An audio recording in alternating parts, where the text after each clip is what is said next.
Hey everybody, welcome back to Hitpoint, a JRPG news show, an anime news show, a niche news show, a show where Baku and I will be talking about anime news, RPG news, niche news, whatever gets us excited and, whatever fits. We'll be previewing some trailers, we'll be talking about some rumors, we'll be answering questions and comments from super chats at the end of the episode. Normally we stream every Sunday at 7 p.m. Central at 8 p.m. Eastern Time. Baku-san JRPG, how are you doing this fine Sunday evening? Oh boy, I am doing fantastic. And also, we're celebrating Lunar New Year here. So happy Lunar New Year's, everybody. Yeah, just had a family dinner with my family yesterday and saw my nephews. And I was called a sussy baka by one of them. And I am very oddly proud that one of my nephews, he's like 7, just like, you're a sussy baka. I'm like, oh my god, you know what that is. You know about the sussy baka. Kids these days, man, they're just so Baku, I mean, I obviously know what that means, but for anybody at home who doesn't, what does sussy baka mean, huh? Honestly, I have no idea. Is it kind of like yeet at this point? Like it's just one of the I have not caught up with like the internet lingo, even if I really should. But I think the thing is, like, I know where this all like sus and baka comes from, but putting it together and then sort of like how that sort of changed over time, I haven't kept up. Yeah, I know it's from Among Us. Baka is obviously just like calling someone stupid in Japanese, so but whatever. Like I think it came from like an Among Us stream, and then before you know it became a thing. But whatever. Okay, so it started with like, oh yeah, they're sus, and then I don't know, they're kind of sussy, and now it's sussy baka. Gotcha. Okay.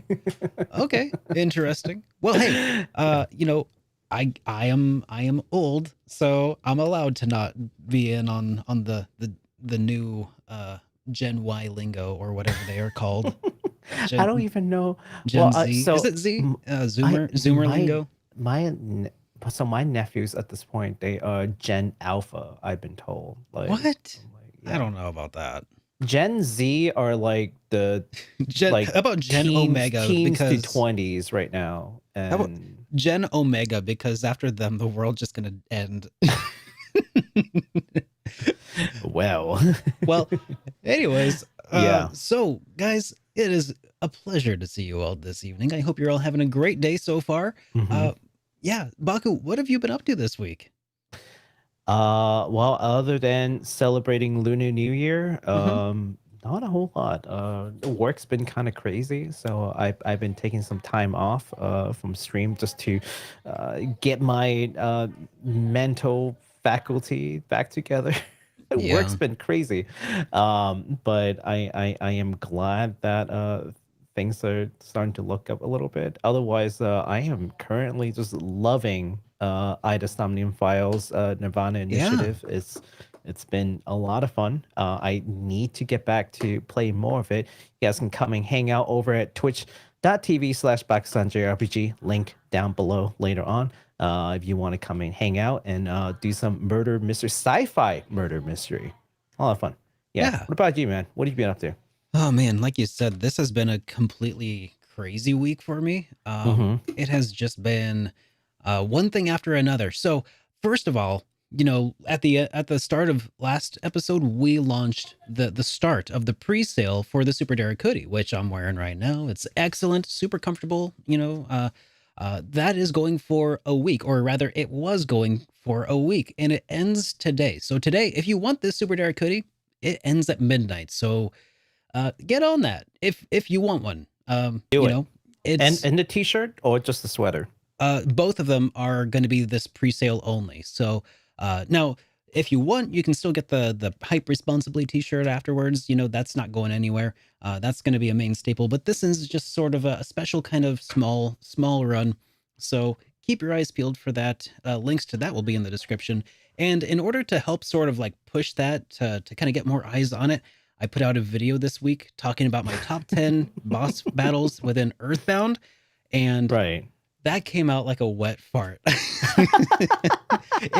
it did so poorly. It might be one of my least viewed videos on all of YouTube today. And it Period. yeah, one of the lowest views. I don't know if it's just because YouTube's just like, you haven't put out a video in a while. So I think we're just gonna have to let this one slide, you know.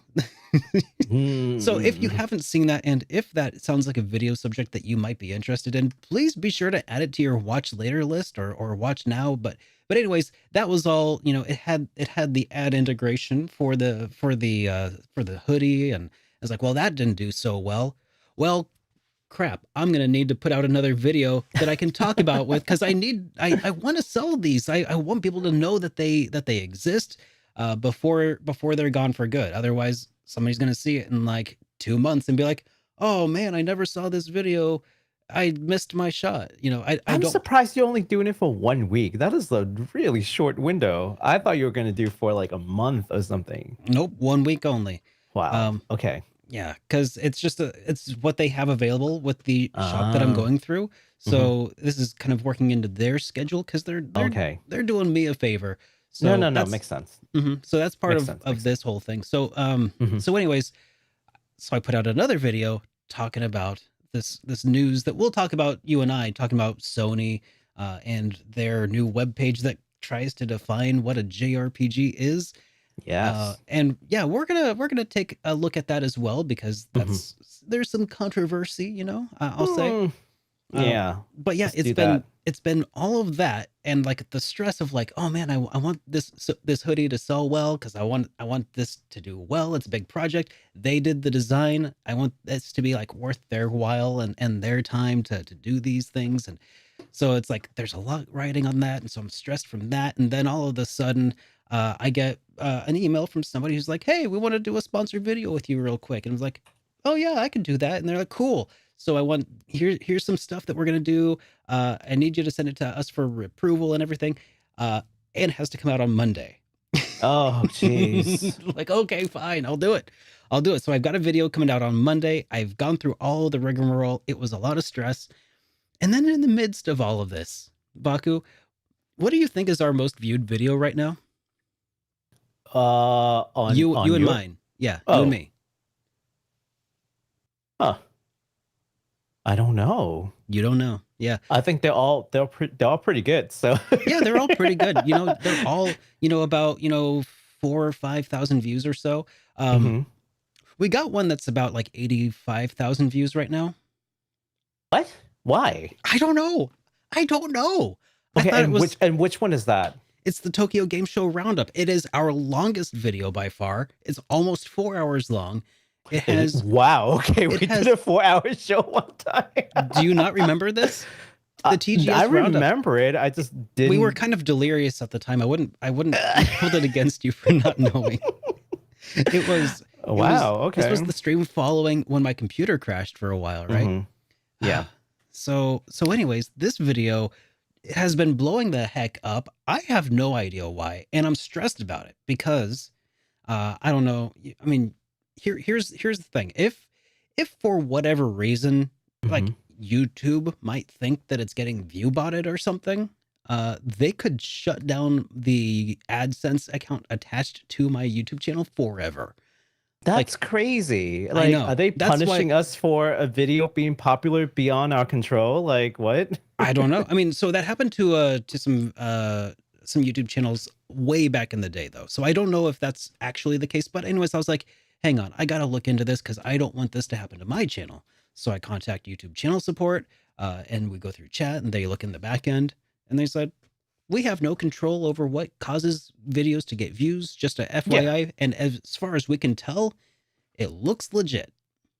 Okay. So I don't know if somehow we're just like, my current working hypothesis for this is that people are watching some gaming related video, falling asleep, and then auto recommend takes them to our video, and they watch the whole thing. And I'm wondering if we're just like in this spiral of like getting weird random viewers of this thing. They're just like sleeping through because the retention rate has bizarre. There's no comments. There's barely any comments coming through. Uh, I'm just scratching my head trying to figure out what the heck is happening here, afraid that like someone's trying to take my channel down through some weird nefarious means. And anyways, that's You know just what I'm been a gonna do really now? it's just been a I'm very gonna stressful go. week.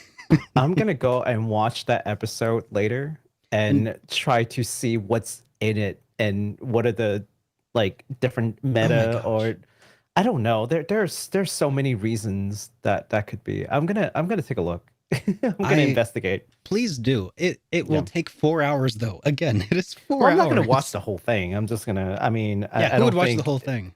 Yeah, I don't think it's anything in particular that we're doing in the show that's causing the spike. I think it's probably some kind of metadata that's getting people to come at all. So yeah, I'll take a look at it It's none later. of the metadata I have any control over because it Mhm. doesn't even have like tags that I assigned. It has just like some automatic like JRPG podcast tag. It's like that's it. So you can look if you want. Hmm. I would be if we can figure out what the heck is going on so I can replicate this success. Mhm. Let's figure it out because this is nice. Is it okay? So you know what would be helpful if What's I that? know when it spiked up? Was it like a continuous like It's up like and been up, within or like did it spike up suddenly? like in the last 4 days. In the last 4 days, it just spiked I mean, up. it's been kind of gradually, but in the last 4 days, it's gone parabolic. Okay. Yeah, It's YouTube's weird. yeah, YouTube is weird. And that's what all of my YouTube friends have been saying when I've been like, guys, I'm stressed about this. They're like, YouTube algorithm just gonna do what it do. Don't just if they say it's legitimate, just don't worry about it. And that's my plan. I'm just gonna say, okay, fine. I've That's tested that out. I put out a couple shorts on YouTube, when I did make yeah. shorts and TikTok, and it'll be the exact same short with the exact same tags and the exact same titles. And one would do amazing on one and not the other, and they're never the same. It's so bizarre.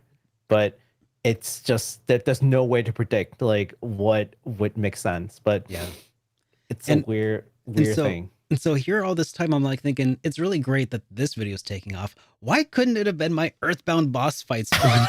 Like the one that is promoting the sale of the hoodie Are you that ends sure it's not tonight. just like the word Tokyo is like getting searched up a lot because It's Japan opened up? it's TGS. I don't even have Tokyo in the Oh, you title. don't even have the word Tokyo. Okay, It's called TGS Roundup. Like what even? okay, now I need to go and look. Well, I know. yeah, and I'll encourage everyone to look at it later and give us some Oh feedback. sure, Like, everybody go watch it right now. Get just not right now. okay, fine. After But today's episode, after sure. this episode, let's go take a look. Okay. Okay. Anyways, that's been my week. It's been stressful. It would make my life so nice to see this video continue to do well, but I really wish I knew why. Yeah. Just that's all I ask. Anyways, let's go ahead and move along and get into the real meat of the show, which is responding to some of the comments that we got in the last episode. Yes. So I'll go ahead and start with this one here. Mhm. So this one comes from X, who says, X. who says, by the way, is this the child of Musk that's doing this? Anyways, What? isn't that the name of one of his kids is X? Anyways, I have no idea. do you guys know if there's any places in the U.S. where you can pre-order the Ren figure from Yes. Trails? Yeah, Yes. So I did respond to that. I did respond to X. If you're listening right now, or you will be listening later, I definitely did respond to you. But for anyone who may be interested in placing the Ren figure, first of all, Ami does ship to the States, so you could just go for them, and they are 100% legit. They are about as legit as it gets when it comes to ordering figures. But if you have to find someone in the States, like a U.S. importer, for whatever reason, you can always go to Big Bad Toys. I've ordered from them, and they're also legit. So and they are in fact taking pre-orders right now. So I've added the link in that particular question from the last video. So anyone wants to take a look. Or you could just go Yeah. to Big Bad Toys. Like you could just go there. I mean, or you could just give that other video another view if you want to. I guess they're just coming in all over the place these days. Hashtag not sponsored by Big Bag Toys, but hashtag can totally be sponsored by Big Bag Toys. Call us. Talk to us. For sure. Yeah. All right. Next, we got a comment from some random guy who says, so I don't know if this has been brought up on any of the previous podcasts, but I'm just going to put this out there as kind of a PSA for anyone who cares. A new patch for Trails from Zero is available now on Switch and PS4. It released on PC a few weeks ago. Yep. And Nisa put in a really nice memorial for Scott, aka Kill Scott Kill, from the Geofront in the form of a chest message. So people can go read that now if they wish. The only thing that I want to know, some random guy, is which chest. Because there are probably a whole bunch of them. That could be spoilery territory, but just suffice it to say, it's at the top of a tower that occurs in the middle of the game. So, it's in the middle of the game. Okay, I think that's at least people would know that. Yeah, there's a lot of chests for them to look through. There is, and there is one that is just like front and center at the top of this awesome tower. And it's a really nice spot, you know. Not a bad little way to commemorate and celebrate his life and his work. So that's super cool. All right, what is it called? Credit where credit's due. You can get mad at Nisa, but this, that's really credit where credit's due. Yeah. So we got another one here from Seth Hale who says, Baku talking about wanting more Estelle when I'm a massive Kevin fan over here, just waiting. Says, I love Estelle, but prefer Onion. Yeah, we all love Onion Graham. Also, good luck on getting through Cold Steel 4 in time, Derek. I almost hit the Trails burnout the last time on the last one myself. I was basically marathoning them though, so jeez, I can't imagine that. I have a hard and fast rule preventing burnout, and that is just no matter how much I want to just marathon, I will not do it. I alternate my way through. He also goes on to say, someone could have just stated and had a baby in the time it took me to get through it. I did also get super busy during that time, I guess. It's just exciting for the journey. Yeah, it's a big, long series of games, and we are, I think, right now, like 20 hours through Cold Steel 2, which is shaping up to be really nice. No, we're well through the prologue. I think we're getting into part 2 here pretty soon. Oh, okay. I think. So, yeah, cool stuff so far. Well, I am still waiting to get into Trails from Zero. You should. At some point, at some point it will happen. You know, and I've said it in the last episode. If you want more Estelle and Joshua, you got to get through Zero, dude. It does continue on a little bit, at least. So are we saying if I start Zero, you'll start Yakuza Like a Dragon? Was that the deal? I'm already planning on playing it next. I'm already making that plan. I got it. I don't know if I can do next. Baku. I think next for me. Everybody, might be One shame Piece. Baku on Twitter for failing to uphold his bargain. But One Piece Odyssey, like, we need to know if it's any good. Like, I need it. We need to know. Well, I would tell you, except I'm obligated to play Yakuza Zero, Bakuza Zero, because of you shaming me on Twitter. You know how the turntables. Okay.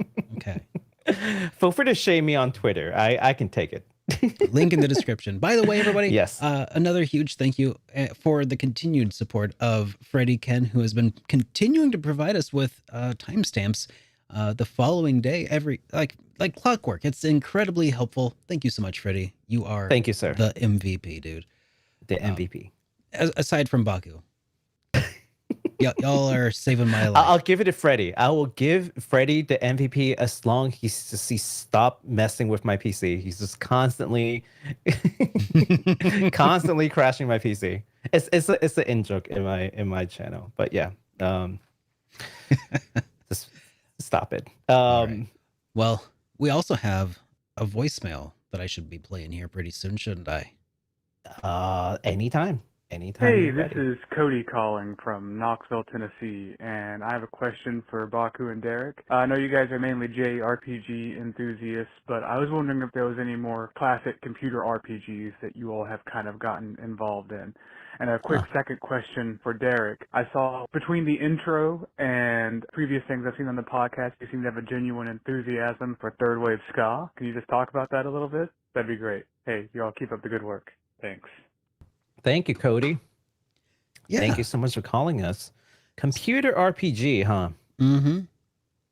Computer. How do we define computer RPG? Because we're Well, the way that I would aren't there JRPGs on computer? Does that not count? Like, what so is the computer RPG? I mean, technically, computer RPG.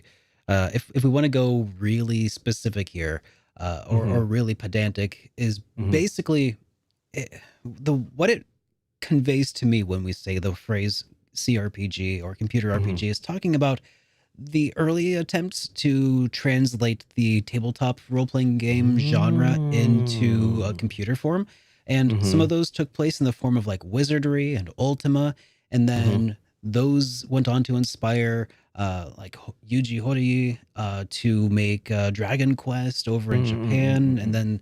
then so there are a lot of CRPGs, but I guess that the style has kind of gone on to evolve into its own thing, like the point and click style RPGs. I think is usually Mhm. what people think of. Things like Fallout, things like Mhm. Wasteland, Mm. Diablo, Mhm.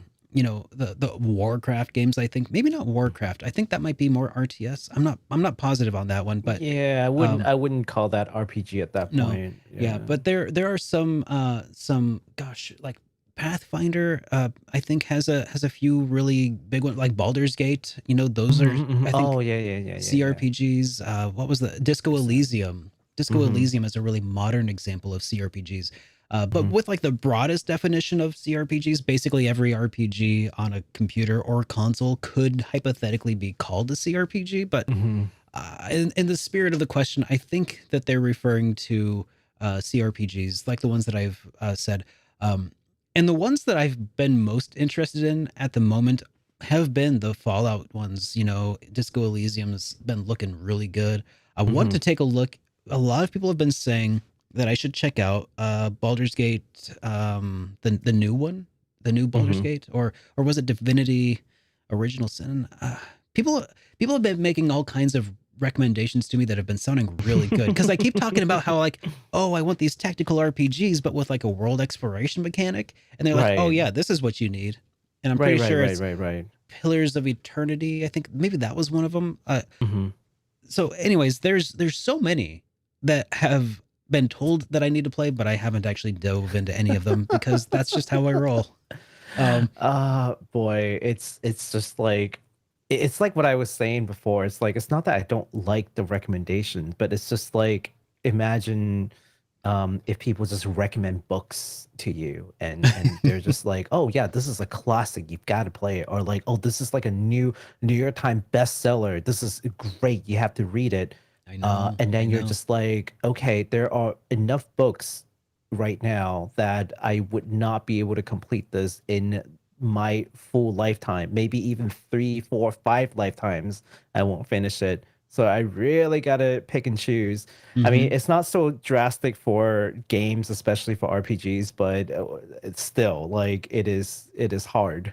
Oh yeah. So I want to just say it now that if I don't play a game from one of y'all recommendations, it's not because I don't respect you or that I don't think your recommendation is good. It's more like I just have competing games for that time Yeah, slot and I it's have very true. limited time. And the That's only all it way is. Yeah. and the only way Baku and I maintain any semblance of sanity is that we get to choose what we play when we want to play That's them. about the only choice I get to have Hmm. nowadays. I know. You Now, know? I will say I did also go down a little bit of a rabbit hole and I found some Mhm. CRPGs that I was really kind of I really enjoyed playing a little bit of. I never got very far in any of them, but it was for a video series that I put together for Bitmap Books. They have a Mhm. book called the CRPG book, and it's a really awesome tome of RPG knowledge.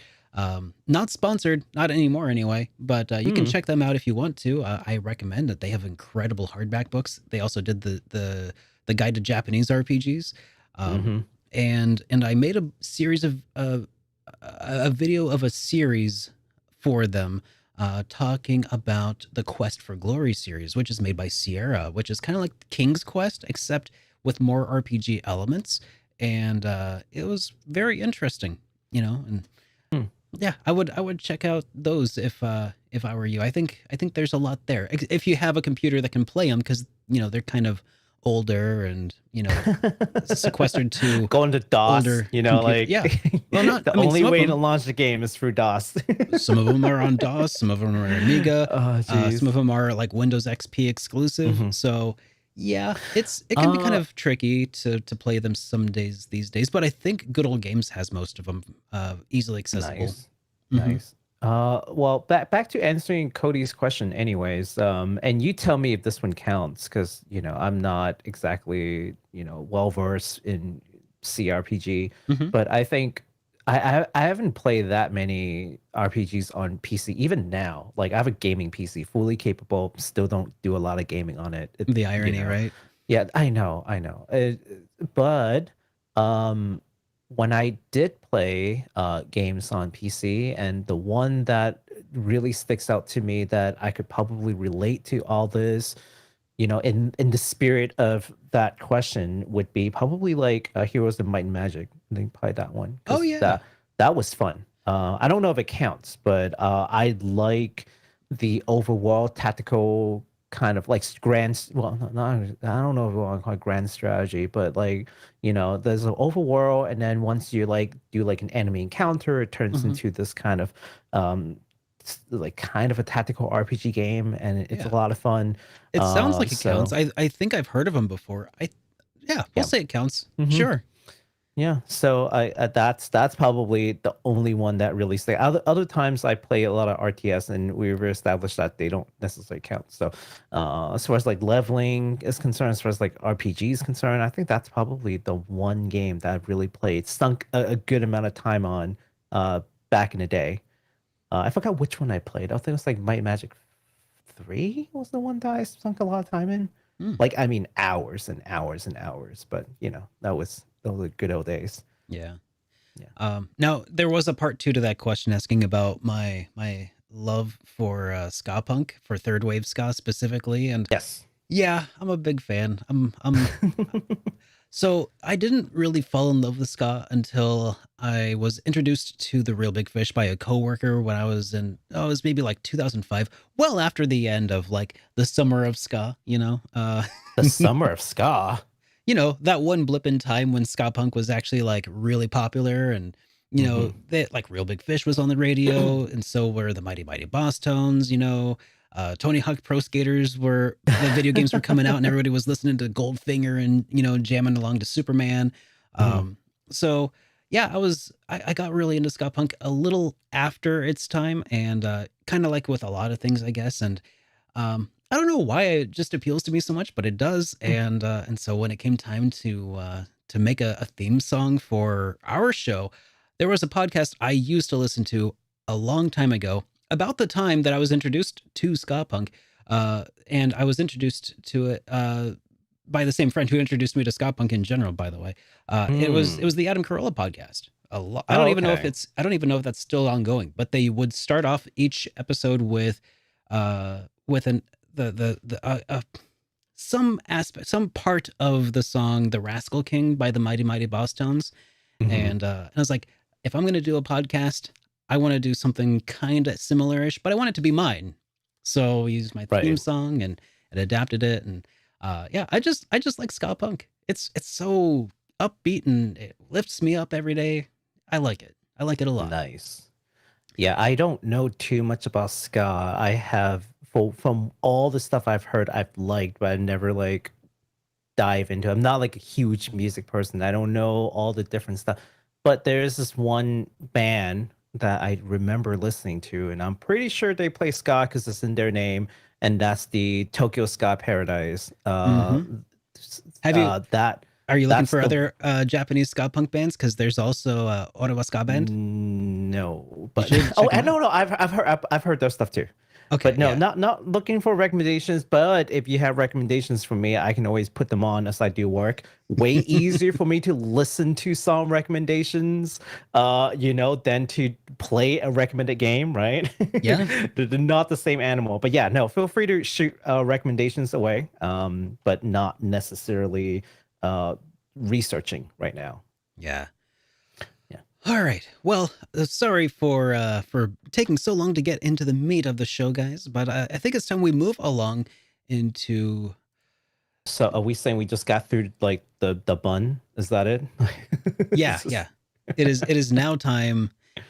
It is now time for the game delays. Yes, the arugula of our hit point burger. Oh, no. It's bitter. We don't want it, but it's necessary. So let's Oh my talk God, that about is it. perfect, actually. So we've got one delay that is notable that we do want to talk about. Gus Mhm. has released a statement on Twitter that Atelier Ryza 3 will be delayed by exactly a month from February 24th to March 24th of this year. The reason is that they just want some time to fine-tune things and to further polish the game. So, no blame. As per usual, from our standpoint, is feel free to do delays as long as you ship a complete and polished product. Yes. You know, That is first and foremost. That's all that matters. I mean, as long as the game is fun, if it's behind, it just gives me more time to tackle my backlog. Like, I mean, yeah, like the other like- two Atelier Ryza games. Did you hear that, Square Enix? Feel free to delay games. Yeah, please. My God. And give us finished products, like polished products. Because, I think from a lot of people come to our stream, I think. Derek, you can probably, you probably more so than me, where they would be like, oh, what do you think of this game? What do you think of that game? And I want to be able to go like, oh yeah, this game is great without any like caveat, or like this game kind of meh without any caveat. I don't want to go like, oh, but they had this issue with the publishing and blah blah blah. It's like, yeah, but that's not my problem as a consumer. Like you Yeah. released it, I expect it to be 100%, Mhm. right? Like no excuse, right? I don't Yeah. want to have to be nice about it, right? So take your time, because Yeah. once it's out, it's gonna get like It's open season. yeah, it's open season, so take Yeah. your time. Yeah. Yeah. Because, Oh right. No. I mean, yeah. Let's go ahead and move along to the next section, because I was going to go down a whole other rabbit hole, but I'd rather just talk about some updates to past releases. Yes. Starting with Ys 8 Lacrimosa of Dana, because Nisa have just announced that the Steam version of Ys 8 will get Mhm. Adol's silver armor and adventure clothes and costume for free. So that's pretty cool. Yay. Free Free DLC. Mhm. It's just cosmetics, but hey, that's cool. Are we really gonna say no to free stuff though? I mean, No, I'll take yeah. it. Yeah, I'll take it. Yeah. I do want to add a note that yes, these are already included in the PlayStation 5 release that's coming out in February, so you're not missing out at all. Oh, It's okay. just So that it's just they're bringing it adding one to one. Yeah, they're just adding it to the PC version. There are still DLCs that would be included in the PS5 version that's not included in the PC for free anyway. So, but that's just one extra thing that they're giving out for free. So, hey, again, is that just the Steam version, or is it also like the GOG version, or do we know? all I've been told is the Steam version. So it Okay. might have to do with like a DLC package on Steam. I don't know about GOG or any other platforms. I wouldn't be surprised if it makes its way to other places, but Yeah. I don't know for sure, so don't quote us on Yeah. that. But maybe Yeah. check it out. Wouldn't hurt. Yeah, the only thing I would say quote is Steam, because that's the Yeah. news Yeah, that we got. for sure on So, Steam, for sure. yeah, for sure on Steam, maybe other places. Okay. Next up, we've got some updates for Swords Online, Alicization, Lycoris. Bandai Namco released the Blooming of Forget Me Not expansion DLC on Switch on the 19th. This expansion will contain new story, maps, dungeons, weapons, and more. So definitely check that out if you are a fan of the game series. Which, by the way, like I thought it was just gonna be like a onesie twosie tie-in. No, this thing is turning into like a series of Wow. games. Like I think now they're like 5 games in. Yeah. I mean, Yeah. that's pretty wild. It's just, you know, so I didn't expect SAO to have the staying power that it has over the years. It's been like 10 years Yeah. in the public consciousness, hasn't it? Yeah. Oh, probably more than that. Yeah. Wow. Yeah, We're you might getting be old. right. Yeah. Yeah, but this series got, you know, I mean, and I don't mean the anime series or the Night Lava series, but the game series. Obviously, there's enough demand for Bandai Namco to keep releasing them. Like, they're not stupid. They're not going to keep releasing games that no one's buying. So some people are definitely buying it. Yeah. And maybe Yeah. they must be good if people are buying them still.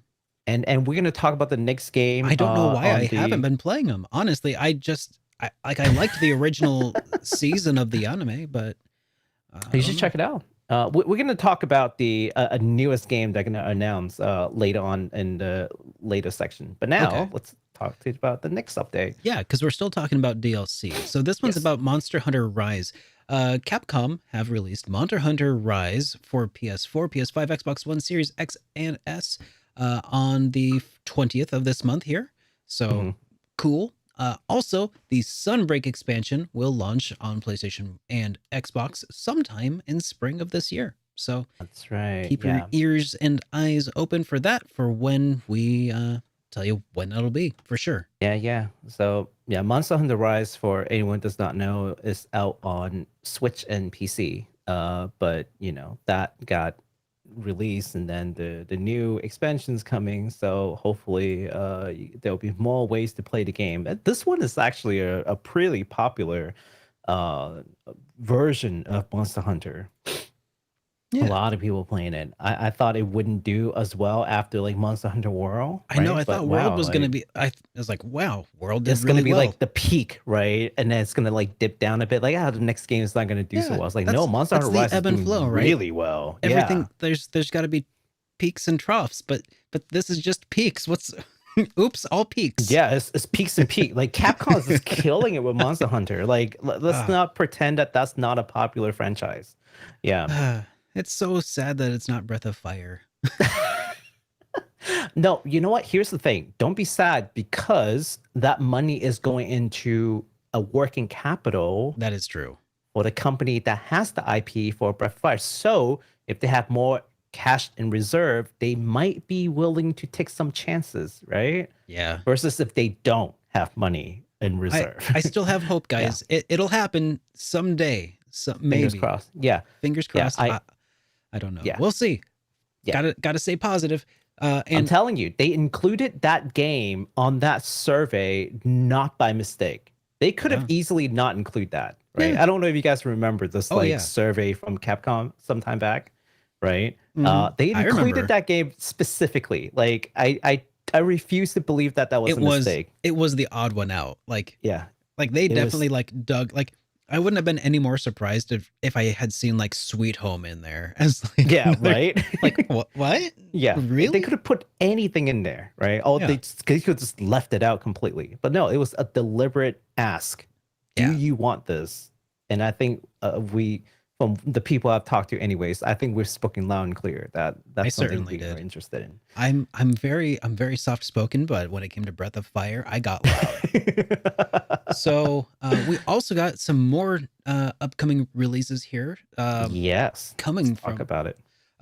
let's see. Did I already switch sections? Did you? I think You I did. did. Yes. Yes. All There we go. right.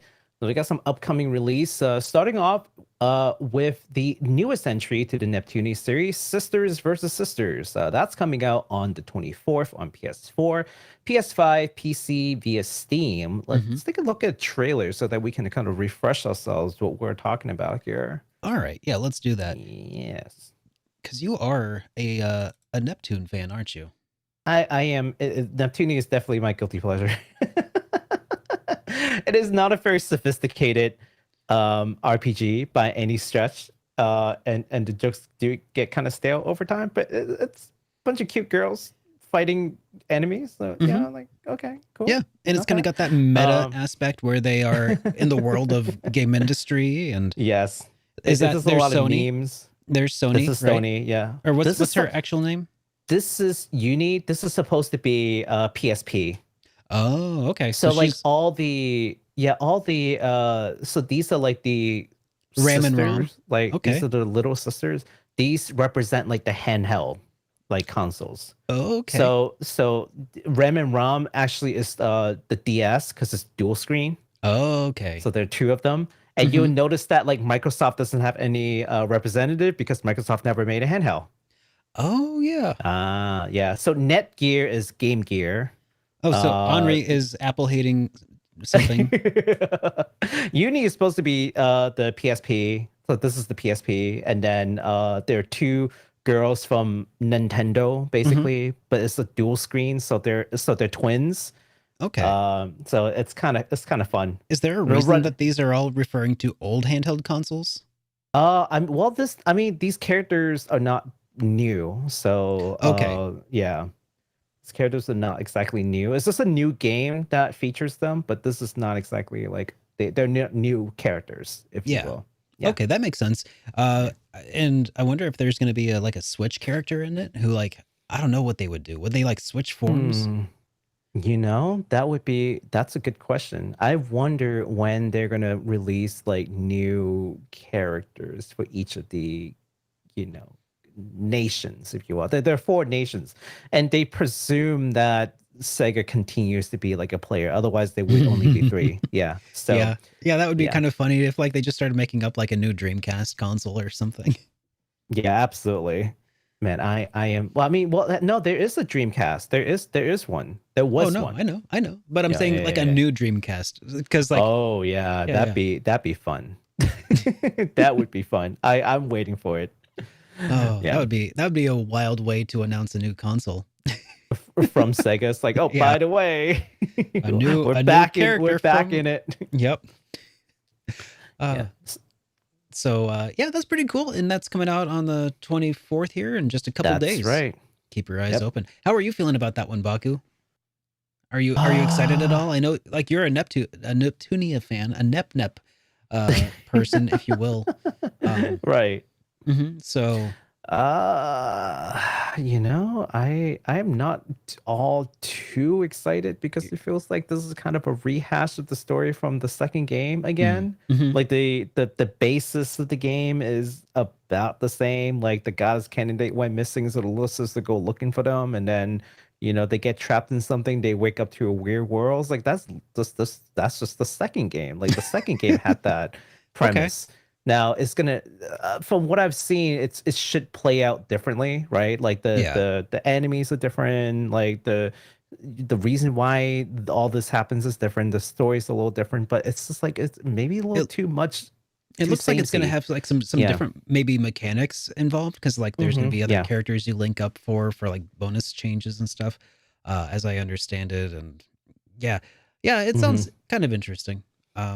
What I'm most interested in, honestly, is Compound Heart trying to be more diverse in their RPG battle mechanics. Like they're really doing a lot of experimental things. Like one of the game had like almost like a 3-dimensional grid that you like fighting plane, right? It's like called Dragon Veneer, I think. And then another one had like someone who worked on was a corpse party write their story for them. So that was bad in request. So they're testing a lot of different things, and I'm kind of rooting for them. Like, yes, it's a lot of fan service, more than I'd like to see, really, but at least they're trying all kinds of different things from a studio-backed product and not necessarily just indie. Yeah. So I do encourage that at least. So hopefully they'll do something different for this game and more than what I am thinking about. All right. Yeah. So the next update for everybody is a game that's actually already out, but we're getting the physical releases finally after a very long wait. The physical editions of Eiyuden Chronicle Rising will be available on the 26th, very soon. If you're a collector of physical copies, now is the time to pre-order them from Red Art Games, using the link in the video's description to support the show, as well as to make sure you get your hands on a copy of the physical release of the soundtrack. So that only happens if you pre-order directly through Red Art Games. So make sure you do that. And, you know, it supports the show as well. So cool. Thank you so much, guys. All right. Next, we've got a ultra adorable Metroidvania that we've talked about before called Alice Escaped, and that's coming to Steam on the 27th. Just a refresher, player will be switching between two characters, Usada and Kotora, who excels in physical and range combat respectively. They'll be fighting some pretty kooky enemies, and they are in search for a girl named Alice. So maybe we can just take a quick look at this trailer just to refresh our memories on what that is. All right, yeah, it has been a minute, so. And the trailer is literally a minute long. But oh my goodness, yeah, that is a super cute game. It's a cute beat 'em up. Yeah. Yeah, this one was kind of like I remember this one kind of gave me vibes of that side-scrolling shooter, run and gun. Toho? No. The run and gun. Cuphead. Oh yeah. Yeah, it's a cute head. Yeah, so this is a Metroidvania, which means that it's going to be like one continuous that's right, kind of world, like with different layers. But yeah, like, so, and one of the key points to this game is you do have to switch off between the two characters as you're fighting bosses. So one of them do really well with physical combat, like the one that you're seeing with the hammer does really well the physical combat. The other one has like a machine gun, so obviously she does range combat. So as you're fighting the boss, you have to constantly switch back and forth between the two characters in order to like do maximum combo. So yeah, so I think it's pretty fun. There's another game that has this kind of concept where you switch between two characters on a Metroidvania, and I forgot what that game is called, but we did talk about that one too. So definitely don't mistake the two. Yeah, I think I remember we were talking about that one. I don't remember the name of it, but it was because they were experiencing like two different realities, and you had to switch between the realities. Oh right? no, that's a yet another game. That one, I don't think that one's a Metroidvania. That one's like a puzzle game where. Okay.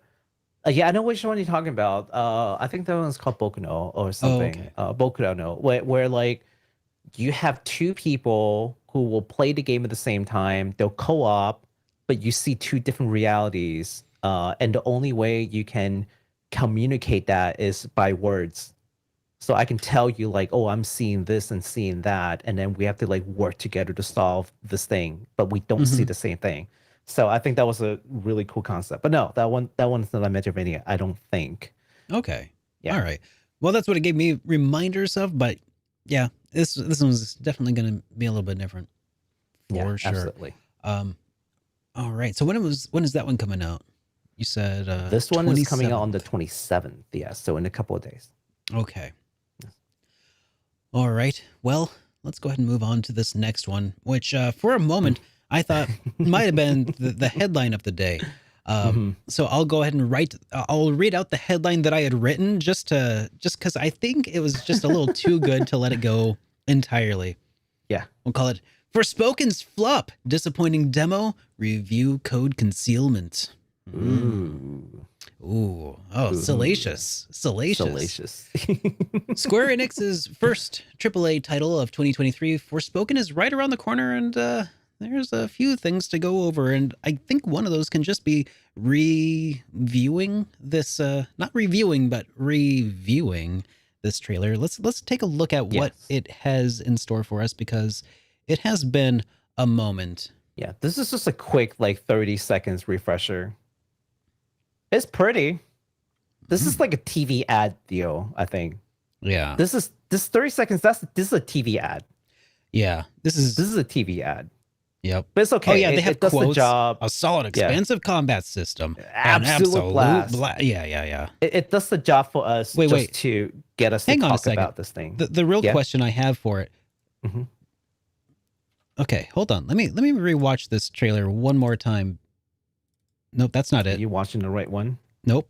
Let's rewatch this again because it auto moved over. Here, Okay. can you pause it for me when one of those quotes is on the screen? Yeah. You mean There we this? go. Yeah, that perfect. Oh, okay. So look at this: Distractify, PlayStation lifestyle RPG fan says it's fun in quotes. I'm gonna have to ask Scott if he got a copy, a review code for this because Oh my maybe god. because I wonder if they're just taking fun out of context here and just saying, "Oh, this game looks fun," or something like that. Like, did Scott actually get a chance to play? Can you No, can you Scott, DM? no, Scott. Well, because Scott told me about this. So Scott had gone to a private Square Enix event in New York, Oh, and he's had a chance to not just play the demo, Mhm. but play through some chapters. He can't talk about okay. anything specific, but Sure, he just he's said under that embargo. he just said he had fun, like, Okay. and it was good, and people should look forward to it, and that's Okay. it, you Okay. know, and So and- here's and the yeah. thing. Mhm. So the demo came out, and it sounds like it hasn't been particularly well received so far. So I'm guessing Scott had a different experience. I can't get over that it says RPG fan. It's just the word fun. Like, Yeah. it's just fun it's especially funny because it's like it's fun. In it's like a quotes. quote. It's like it's Endearing. fun. It's endearing. This game is beautiful. I know. The quotes really don't they don't help. Oh. Oh man. Okay. Yeah. So Mhm. continuing on. So this game looks fun, but Mhm, yeah. but the response to the demo hasn't been super great.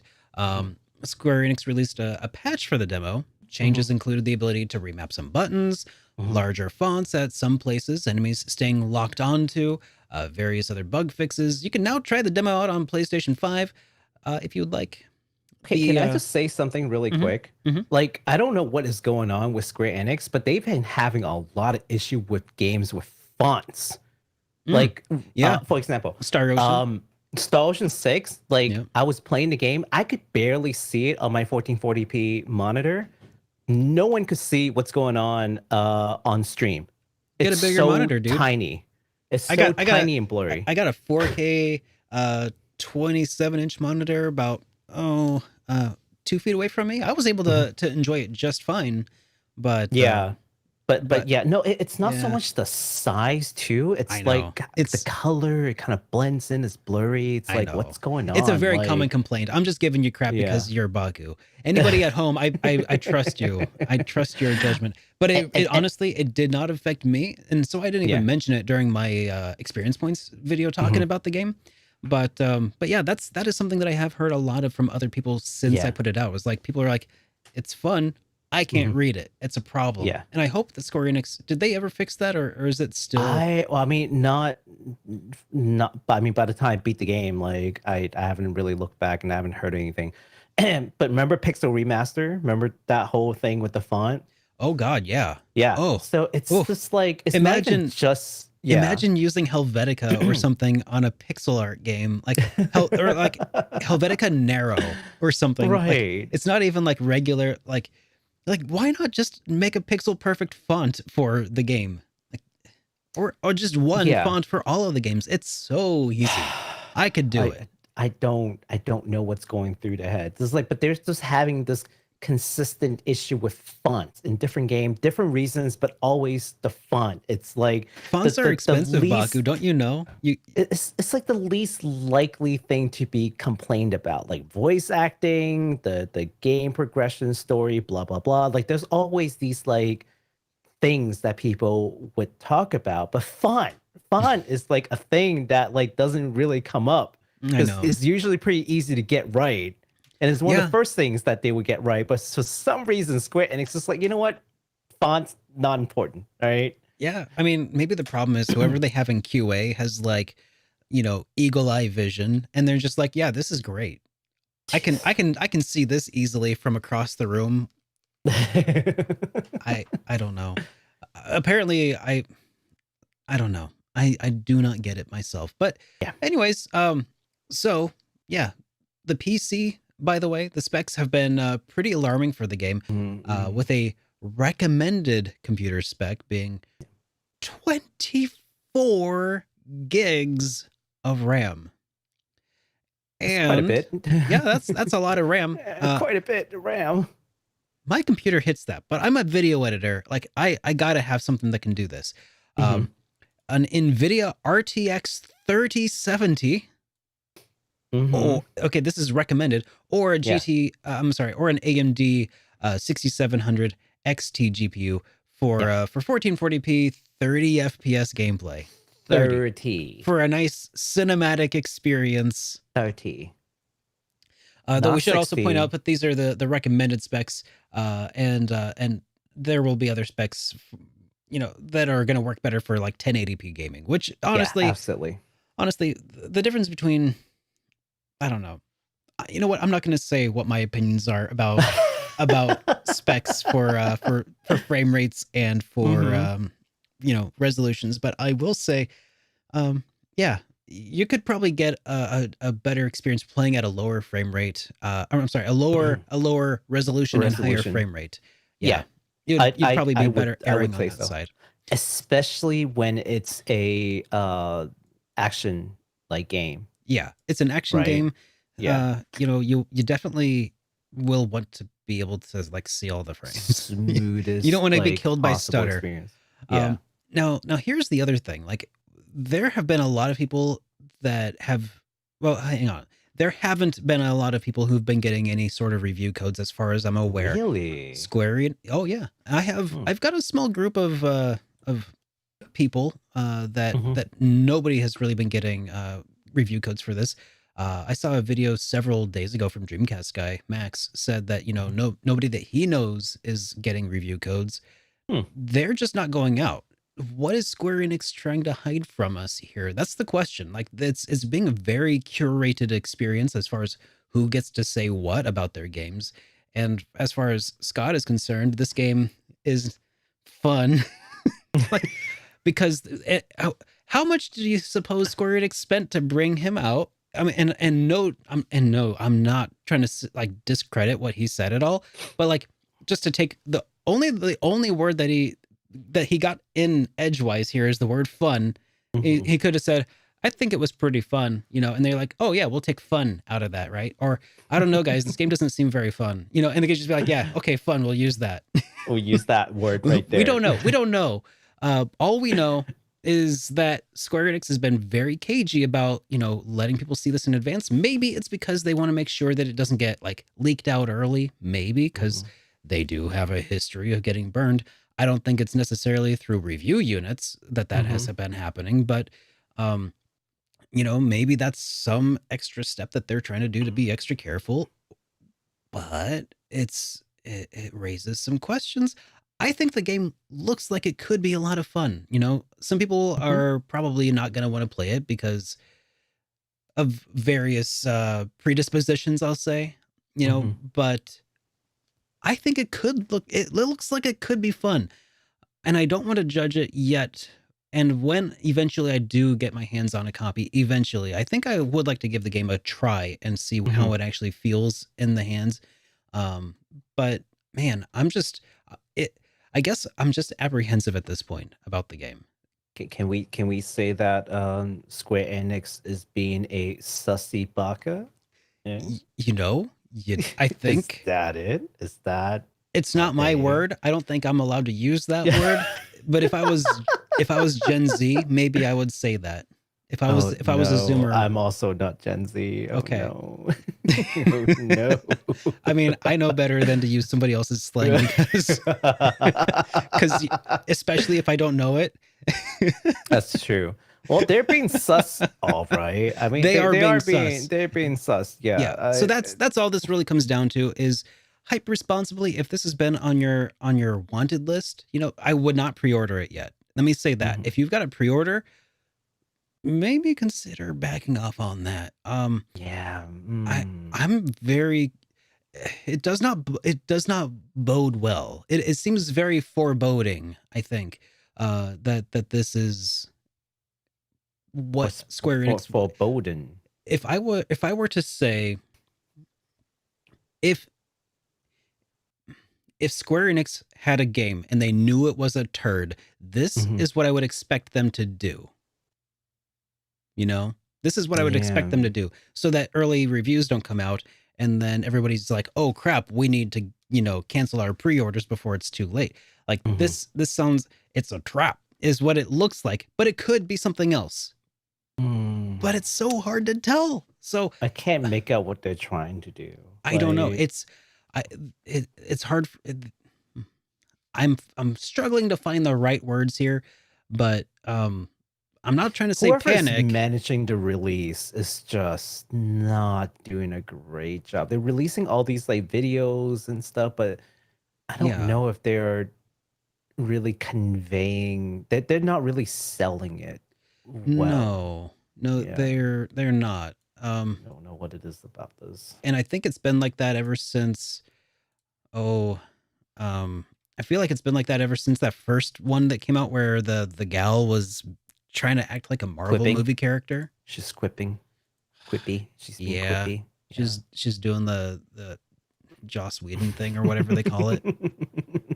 I have no idea. I don't know. Here's the thing. I didn't even think that trailer was too bad, honestly. No. I saw it. I'm just like, whatever. Like I don't understand what people were going off about. Like we did report it. Mm-hmm. I did talk about it, but I think it was didn't just really 'cause get the problem. It felt necessarily immersion breaking. I think that's what a lot of people didn't like about it.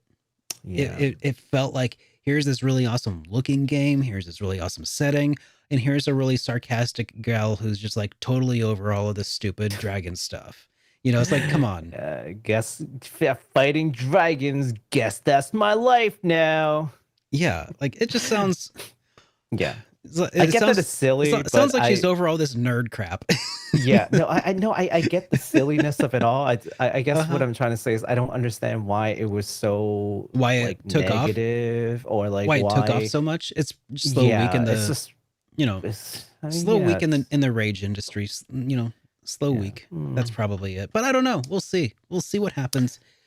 Yeah. Let's move Well, on. This one's speaking of exhausting. slow week, we're definitely not having a slow week for news because we've got a ton of new game announcements, or should I say, just a ton of news in general. Yeah. Let's talk about game announcements, though. So we've talked about this game a couple of times, but there's something new for us to talk about.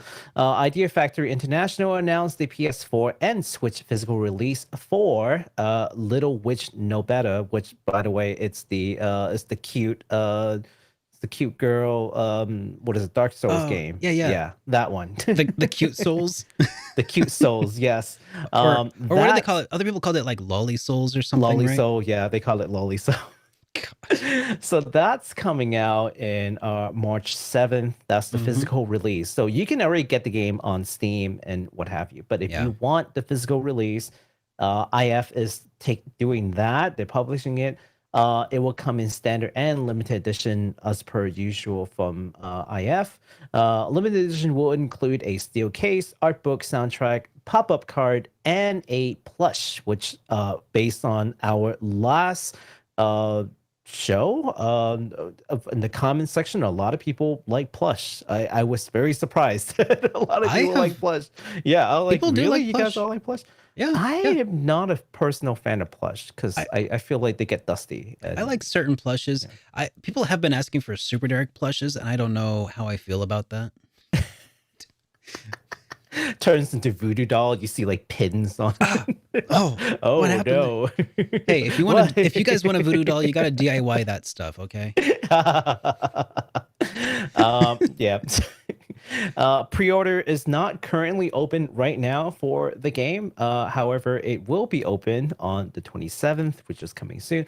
We'll be including a link in the description down below once we get around to it. Awesome. So yeah, that'll probably happen like today or tomorrow. Moving along, we've also got Brave's Rage, which comes from ISVR and Astro Blade Games. It's an active time deck building game. Yes. I don't quite know what that means in those words in that order, but here, let's go ahead and take a look at the trailer, and maybe that will give us Yes, a little I think more context here. the trailer would tell us what this is about. Uh-huh. I don't know why it's in Chinese. It's like it's English, but it's speaking in Chinese, but it's the Japanese developers, so I'm very confused. Really? Yeah. It's in English from a Yeah. Japanese developer speaking in Chinese. Like what is going on? Maybe it's so that they could make one trailer for 3 different audiences. No idea. Cost cutting measure. I still don't. I was distracted by the Chinese, so I don't actually know what it Yeah. means to be a real time deck builder. But So if that it's looks like something you want to play, it's Mhm. coming out on the 2nd of February for PlayStation 5. So it's really going Mhm. to push that machine to its limits. Also coming out on Switch and PC. Yes. So I mean I think it's like your standard like deck building kind of game. But there's also like an active time bar when you have to select your card. So you can't Okay. just sit there and just like wait it out. You gotta Oh, you got to be on your uh toes, kind of. yeah, and pick the card and attack which enemy, for example. Like that has to happen within like a limited amount of time for you So to it's make that kind of decision. like Kingdom Yeah. Hearts Chain of Memories or Chain of Memories in that regard, I Never guess. played those games, so no idea. But I yeah, have. deck building with ATB. I Yeah. didn't care for it, but that's okay. So if you cared for it, though, this might be up your alley. Check it out. Yeah, absolutely. Now All we have right. another one that you said you would talk about. Yeah, so let's go back and talk about Swords Online because Oh, wait, I'm wait, pretty wait, wait. sure this What is is the it? 5th game. I I'm thought you said pretty sure. SARS Online. It's Oh, Sword Art Online. Sword Arts Online, but Okay. Stars Online, yes. Sword Art Online, Sword Arts Online. So this is like I said, I think this is the 5th, if not the 6th game. I need to go back and count. I don't know, but the title is called Last Recollection. So Okay. Bandai Namco just shared some information regarding this game. This new title will continue the story of the previous game, which is, as you know, Alicization, Lycoris, and it's going to follow Kirito and friends as they venture through what they're calling the Dark Territory to find their way home. Let's take a look at that trailer. This is a new trailer that's come out. All right, let's do that.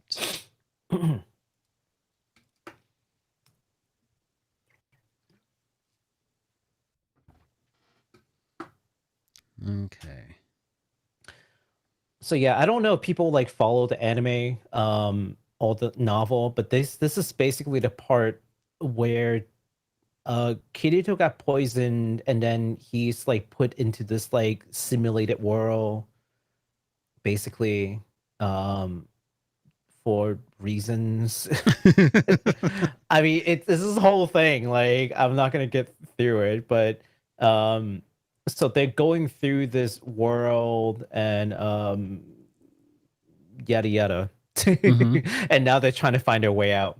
Basically, like he's basically trapped in here, and he's trying to get out. Okay. You know, that Yeah. that was one of the things that really made it difficult for me to continue watching SAO was like after the first season, all of the stakes felt like they disappeared overnight. Yeah. And it's like once you have it in the back of your mind, it's just a game and they can leave and do whatever. It's just like, oh yeah, kind of, huh. Yeah, I guess it's not so bad anymore, is it? So this time, and mind you that the anime and the game is different in a lot of fundamental ways. Okay. Some people who are dead in the anime are alive in the game, so like the story is not like 100% the same. The game also has a lot of new characters that plays like pivotal role that does not exist in the anime. So it's not like direct experience. So even if you don't necessarily like the anime, the game definitely has something different to offer. So that may or may not be good news for people. Now, but the general gist, I think, for this one is, again, Kirito got attacked in real life, and he was, like, poisoned and injured pretty badly. So they found a way to save him, and that is to, like, remove his consciousness and puts it somewhere else. Okay. And long short, wherever he was, that facility was attacked in real life. And so he's endangered in the game and also in real life. So people are trying to keep him, like he's in like a comatose state in real life. So all the meanwhile, they're trying to keep him physically safe. He's also trying to like escape, like, the world that his mind is in. So it was kind of like, double the stakes, because there weren't enough stakes, right? So they're like, all right, exactly. we want to give you more stakes. How about 2 stakes? You like, exactly. You like that beat? Yeah. So there you go. Yeah. So that was fun. Man. Okay. So yeah, that's pretty interesting. If I was Kirito, that's his name, right? Kirito. Kirito, yeah. I would avoid computers for the rest of my life. Never playing another game. Like I'd be so done. Traumatized. Yeah. No more gaming. I'm just gonna read books now. Yep. Yeah. So this has a 2023 release on PS4, PS5, Xbox Ones, Xbox Series XS, and PC. No Switch. No more Switch. All right. We're done. Well, we've got another game here coming out, or that was announced rather, and that is White Day 2, The Flower That Tells Lies. This comes from Rootin Studio. It's given us a first real look at the sequel to the popular Korean horror game White Day. This new trailer for White Day 2, The Flower That Tells Lies, we can check that out right now. I've totally sequenced it so that Derek can talk about it. You did, actually. I appreciate absolutely that. Did. Because I'm a huge fan. I don't know if y'all know this, but I'm a K horror games. I am a K horror fan. You might even call me a sommelier. A sommelier of K horror. You're a K horror stan. Is that it? Oh yeah. Yeah. I'm so well versed that I know how to pronounce the word sommelier. Thank you very much. Yeah. That guy's gonna come back and be like, "Oh, Derek said it. Derek said that he is." Oh my god. Yep. This is gonna get quoted. K horror, or horror as I like to call it. Horror. Yeah, is it's my jam. Oh boy. Yeah, so this game is made with Unreal Engine 4, I think. So probably a lot prettier than the previous game. You do have to solve puzzles in a school. Why are there so many puzzles in Korean schools? I have no idea. But you probably have to solve a bunch of puzzles to get out and get away from the ghosts. That's like trying to the puzzles are there to tell people how it's an educational system that they have there. Is that why they're so much smarter than our kids? Is that why? Hey, you have to just lay puzzles at every door. You're not leaving to go home until you solve this puzzle. Yes, and every day is going to be a different puzzle. Didn't you ever watch or read the show Read or Die? It's a documentary series made in Japan about how you need to be a horror sommelier to survive out in the real world. Oh man. Yeah, I'm just I would love to see a school where like there are just puzzles at every door, and like you if you want to leave this classroom, gotta solve that puzzle. Otherwise, I guess you're stuck in here. I guess you're just not going home. But anyways, for anybody who's curious about why I keep saying sommelier, even though obviously that's incorrect, Baku and I were talking about how we feel underqualified to be. Somebody referred to us as sommeliers earlier, and of JRPGs. Of JRPGs. I was like, I don't know about that. We're not trained. We don't have snifters here. We don't. I don't measure the teardrops on the inside of the wine glass when it comes to this. The nice legs. You can see. The nice legs. The legs. Yeah. I will never tell you about the tannins or oak tones of a JRPG. Very dry. This one.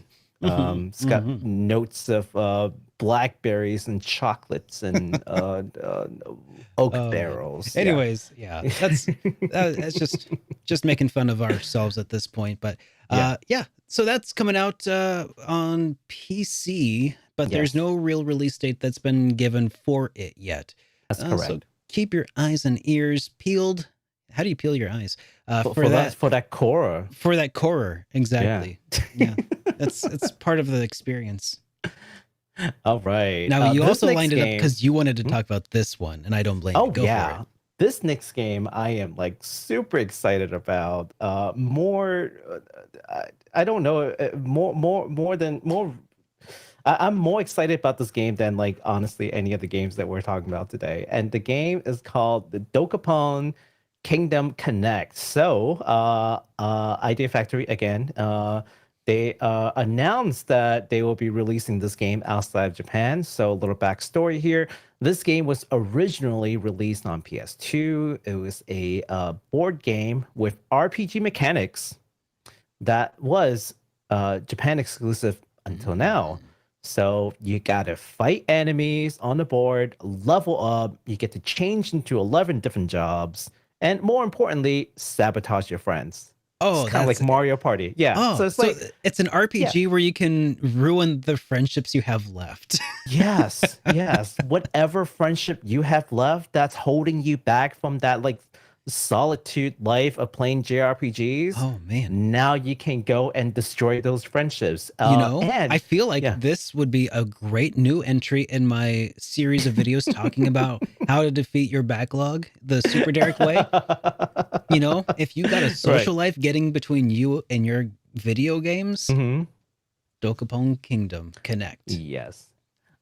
In case you didn't think it was convenient enough to destroy friendships, you can do it over online multiplayer. So, long distance friendship destroying mechanisms. Yes. It's just all right, let's take a look at the trailer so that you guys know what I'm talking about. You know what this has me wondering?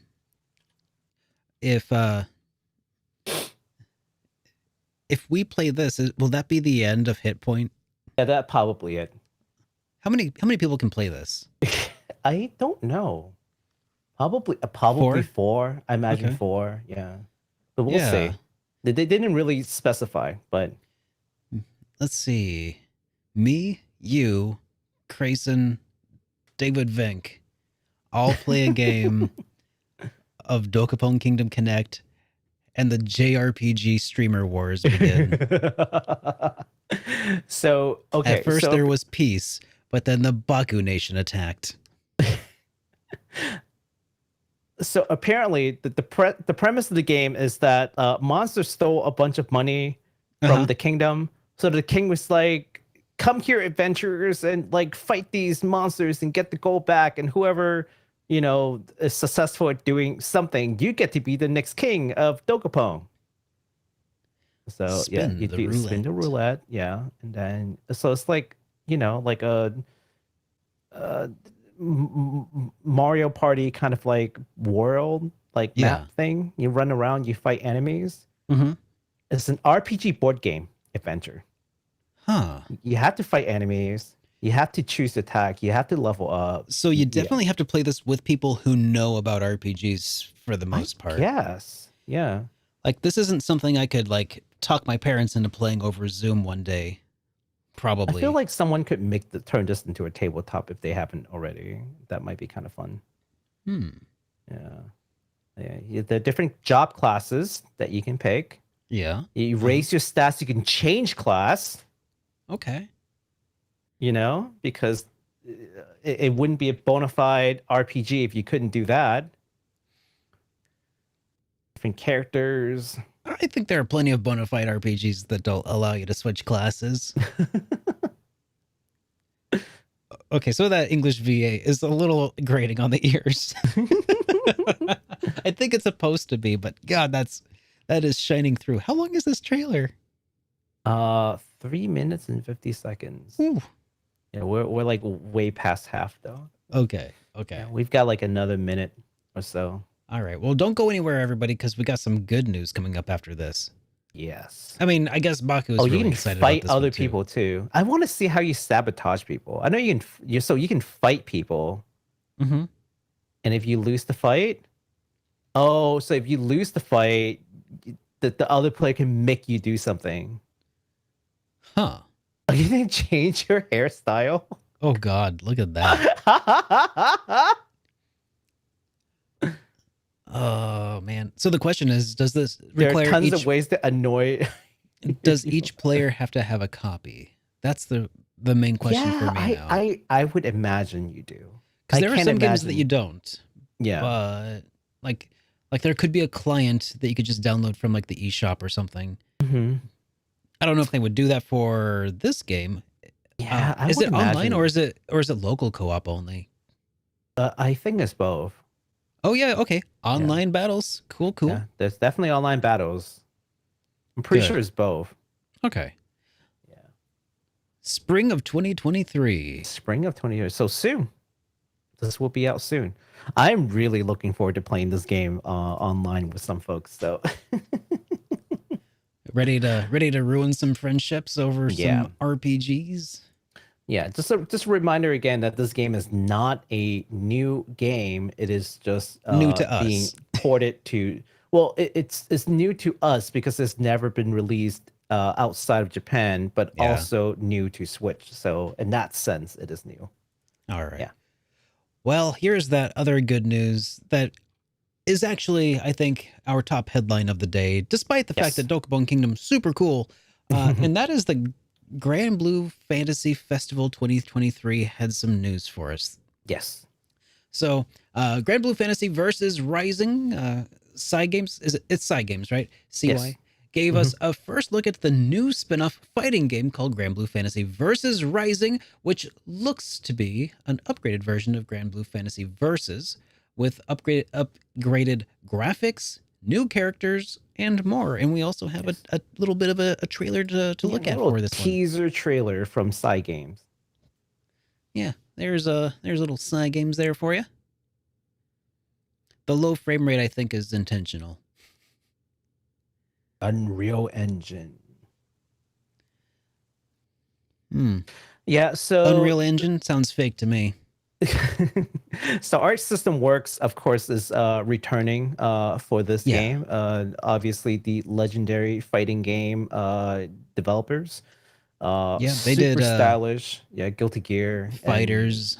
What is it called? The Dragon Ball Fighters. Dragon Ball Fighters, did they do BlazBlue, BlazBlue, them. Yeah. So they made a game called Granblue Fantasy Versus, which it's actually pretty well received, I would say, in the fighting game community. I have a lot of friends who play it and they're having a blast. It's also pretty easy for like beginners to come in and pick up, so it's pretty good.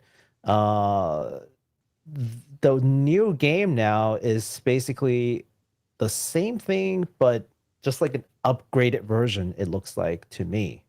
Yeah. To my untrained eyes, because which is probably exactly what players of the original would probably want, because they don't want to probably have to relearn all the moves and stuff, right? They just want more of the same, right? Yeah, probably. And that's what this looks like it's going to be. It's very beautiful. Yeah. They've definitely tweaked some stuff, but yeah. I'm definitely not even an armchair expert of this. The only reason I care at all is because, it's pretty, but I'm not a fighting game guy. Beautiful game. Yeah. It was a lot of fun. I was playing that with a couple of friends, and I'm not even big on fighting games, but it was just a lot of fun. It was really easy to pick up as a beginner to the fighting game genre. So I thought it was pretty good. So PS4, PS5, Steam crossplay, which is pretty important. Yeah. So this is the updated version or upgraded version of Granblue Fantasy Versus, called Granblue Fantasy Versus Rising. Looks pretty good. Yeah, and I wish I was a little faster to realize that song had lyrics, so we're probably gonna get copy strike. No, not again. Well, we were like actively talking over this thing. I know. Hopefully everything will be fine, but I don't know. But anyways, so that's, I know. Anyways, so that's the trailer for part 1. So this is part 1 of Granblue Fantasy Festival, but there is a part 2, and that is Granblue Fantasy Relink. This is a game Yes. that I was so excited for back in 2018, Baku. I Yeah, was so 2018. excited for this game. Me And I made a too. video. It was the reason I put out a video called Games I'm Hyped For in 2018. And it was not about games that were coming out in 2018 that I was hyped for, but I was hyped in 2018 for those games. Okay. That was 5 years ago. Am I Yeah. still hyped? Well, let's find out, because Side Games gave us a new trailer for Granblue Fantasy Relink, which is exciting to know because this is a legacy Platinum Games title that will not be dropped, apparently. Nice. We thought that it was not long for this world, but Yeah. this trailer says otherwise. We hardly knew ye. English voice acting, man. They paid big money for all that, you know? Yeah. Nintendo couldn't do it. Still ripping Nintendo. Rule number 1, always be ripping Nintendo. Always rip Nintendo. This one, I'm actually really excited to see more Yeah, of. it looks fantastic. I remember when we started Hitpoint about a year ago, they put out a new gameplay trailer, I think, that showed It was supposed to be out in collapsing. 2022. Yeah, it showed like collapsing environments and stuff as you're like running out and like, or was this even before Hitpoint? And then they delayed it to 2020, to indefinite. And then just now they're saying 2023. So, you know, like, fingers crossed. Because exactly a year ago they did this and then they delayed it. So, you know. I mean, pandemic did sort of happen at some point during all of this. So it's kind of understandable. Some things might have been derailed. Yeah. I mean, lockdown happened. Pandemic is ongoing, but Look, if it's a finished, polished product, delay away, just, you know. Yeah. Hey, but let's just hope that it has managed to avoid development hell, because it looks so gorgeous, right? Oh, yeah. I hope it's just out before There's PlayStation a 6 lot is of playable announced. characters, and I wonder if they're being too ambitious with that, but Oh, man. because you get to like switch around, you get to use all these different characters. God, that animation looks really good. Yeah. Like the visuals here. It's like a perfect Look at that. blend of anime aesthetic while also being polygonal without being overly cel shaded. Like So I don't really it rides a fine line. know Granblue, Me neither. but I think those are like the 4 like knights. They all have like an element, like Lancelot and like a Percival, I think his name is. Okay. I only know these names because of the fighting game. Okay. Yeah. This is So they're like- originally a mobile game. So they're like Knights of the Round, basically, or named after them. kind of like there are 4 of them. Yeah. Is one of them Brave The Sir Robin? other, yeah. Oh, this is like this is like the fans' favorite. Just now, the tiny, like the little girl. Yeah, that one's like the fans' favorite. She's course. kind of like the captain of like a knight order. I Of think. course. Uh-huh. Yeah. I think her Every- name is like Charlotte. Yeah. Every RPG has one. Everyone loves Charlotte. Yeah. Granblue Charlotte Fantasy absolutely Relink. shreds in the fighting game because her hitbox is so small. But yeah. She's like Odd Job in Nintendo 64's GoldenEye. Yeah, right? So Oh boy, that game looks amazing. so that's the new trailer, and so like I asked, am I still hyped for it? It looks really good. That looks really good. I'm going to do what I can to remain responsibly hyped. And you can get your Hype Responsibly t-shirt at shop.superderekrpgs.com. Make sure you pick up a hoodie before that sale ends tonight. By the way, that pre-sale. After that, they are gone for good. It's one of the games I'm looking forward to. Gotta shoot my shot. Gotta shoot my shot. You got it. If I'm gonna Like, go what full else is time on limited? YouTube, baby, it's gonna be from stuff like this because RPG reviews don't go viral. So Get that shirt. yeah. Unless it's TGS, apparently. Now both games are going to be released sometime in 2023. Make sure you guys check it out at some point. All right. Yes, I am. We'll keep you abreast of when in future updates when these games are going to be coming out, when the release dates are announced and all of that. Absolutely. Now that about rounds things out for the new games, but we also have some other industry style news that we're going to be talking about. Industry news. It's almost like they had a bunch of news, and then for the first 2-3 weeks, they're just like, yeah, you know what, we're just gonna hold it back, and then now they're just like floodgate.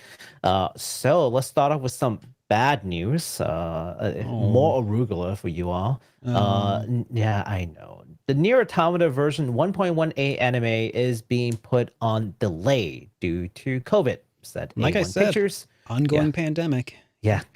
The studio is responsible for the adaptation. And so, as a result, the fourth episode, which was slated for January 29th, and all subsequent episodes of the adaptation will be delayed indefinitely. There is no time frame in which they will be back, but they did, of course, say that they will try to give some updates ASAP.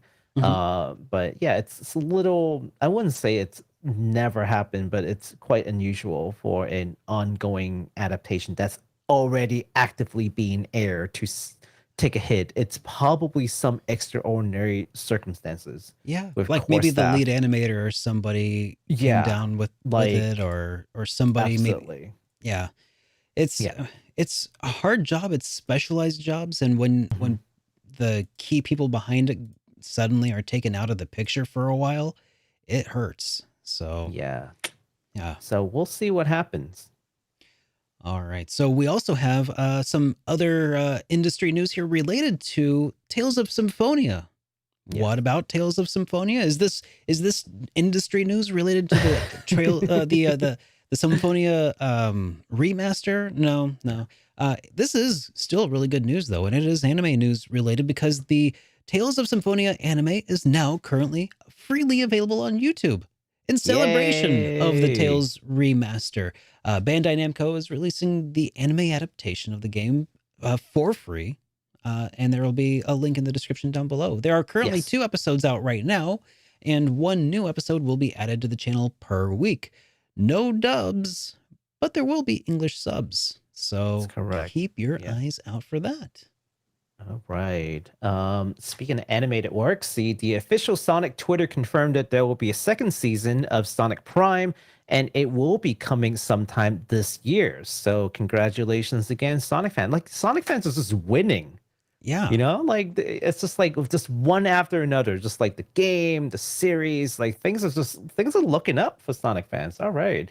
No additional information right now. This is just like something that they've thrown out there, but hey, good news. Season 2 is coming. So we'll keep an eye on this. All right. Here, I'm just writing something down because I was like, I want to talk about something else. I'm going to add it to the doc.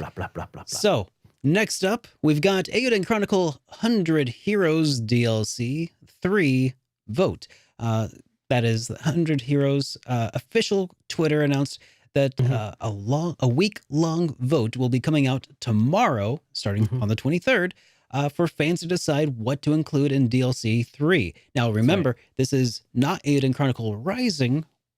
This is not the tie-in game that you can get the physical version of with the link in the video's description. No, this is rule number 1, always be hustling. Okay, Linus. Okay, but also, this is the 100 Heroes one. This is the main game, so you can vote for what's going to be included in the 3rd DLC and help decide the future of the franchise and vote on 5 different DLC scenarios. The voting page is not yet known, but they will probably announce it via a tweet. So, yeah, keep your eyes open on their Twitter. Link will also be in the description for that down below. Yes. All right. Speaking of voting things, you can vote on this right now. There's a page for this one, and that is with the Niponichi software, NISA, open a special page to invite friends to vote for the reverse cover for the upcoming Monster Menu game. Similar to what they did for Trails from Zero and Trails to Azure. Remember that? Like, they had these like voting thing where you can like go in and be like, oh, I like this cover for Oh yeah, Trails from yeah. Zero. I I like do that remember cover from now. Trails to Azure. It's been a Well, they're minute. doing it again for this new game called Monster Menu, the Scavenger's Hunt. Oh, sorry, the Scavenger's Cookbook. So I'm actually pretty excited about this game because I think the concept's pretty fun. But I also think that this is a nice way to engage the fans. It's pretty what's the word? Low effort, but Hmm. it's still nice that fans get a voice Yeah. in some things. So I would encourage it. So if this is a game that you're interested in, definitely head on over to the link that we'll be including in the description later to cast your votes. All right. So next up, this is the one that I was just adding in. Sorry, I was distracted about it, but I wanted to talk about it because I'm super excited about. It's not an anime, but it is animation that is currently freely available. Well, not freely available, but it's available to everybody who has Amazon Prime. And that is The Legends of Vox Machina, which is a TV series that the first. Okay, so it's season 2 of the Legends of Vox Machina is now streaming again. The first season was phenomenal. Second season, first 3 eps are out right now, and a new episode will be added every week. And the first 3 episodes this time around, I just want to say, have been absolutely wild. Oh wow. Baku, I don't know if you're at all familiar with Legends of Vox Machina on Amazon Prime or Critical Role in general. Are you? I am not. Okay, so Yeah. just to kind of set the stage for anybody who's not familiar, Critical Role is a very long running D&D show. People have been streaming it on Twitch for years at this point.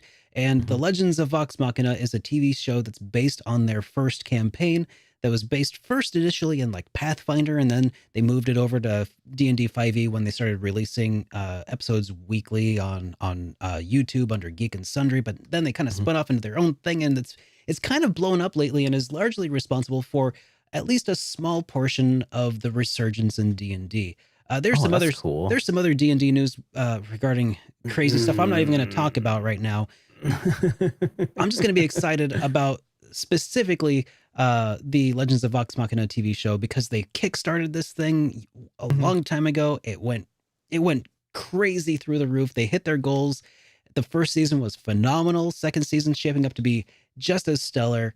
And I highly recommend it for anybody who has access to watch them, except for children, because this is not for kids. It has like people with skin getting melted off by acid spitting dragons, and oh, it's so terrible. There's gore and nudity. It's incredible. I love it. Go watch it if you are into that sort of smut. This is the sort of smut that Derek's apparently into. Oh man, Acid that is melting exactly skin and yeah. nudity. Yeah, Oh absolutely. yeah. I mean, not at the same time. Not at the same time. You know, just at different times. So okay. and you can get your copy of. I'm just kidding. There's no affiliate link with Amazon. Sorry, guys. That would be great though. Hashtag can be sponsored. Call me Amazon. I could do a Call bang up us. job. Come on, Okay. Basil. All right, the meme is over. Let's continue on to this next discussion topic, which I think we're just going to kind of wing it because I've already put out a video talking a little bit about it. But I wanted to kind of get Baku looped in here because this is also some pretty important industry news. Yeah, and you know what? I'm just gonna add the link to their their posts so that you can kind of read along with us, so you know that we're not just making this stuff up. So apparently, Sony took it upon themselves to explain to us what Japanese RPGs are, and they have some definitions that they're putting out there. Yeah. So I'm just gonna read it word for word, and then we can talk a little bit about what they're saying. So Okay, here, maybe I'll share my screen here even while you do. yeah, sure. Oh, actually, let me. Yeah, why don't I post it in the screen thing? Yes. Okay, it's there now. Oh, I have it pulled up on my screen already. Oh, okay. We're good. All right. So I'm just gonna read this. So the first thing that we're reading is what does JRPG stand for? JRPG stands for Japanese role-playing game. They are traditionally story-driven adventure games developed in Japan, featuring a group of predefined characters journeying on a quest fraught with danger, Mm. Typical traits of the genre include turn-based combat, fantasy elements, especially magic, extensive character and or squad customization, and character progression or leveling systems. Yeah. Okay.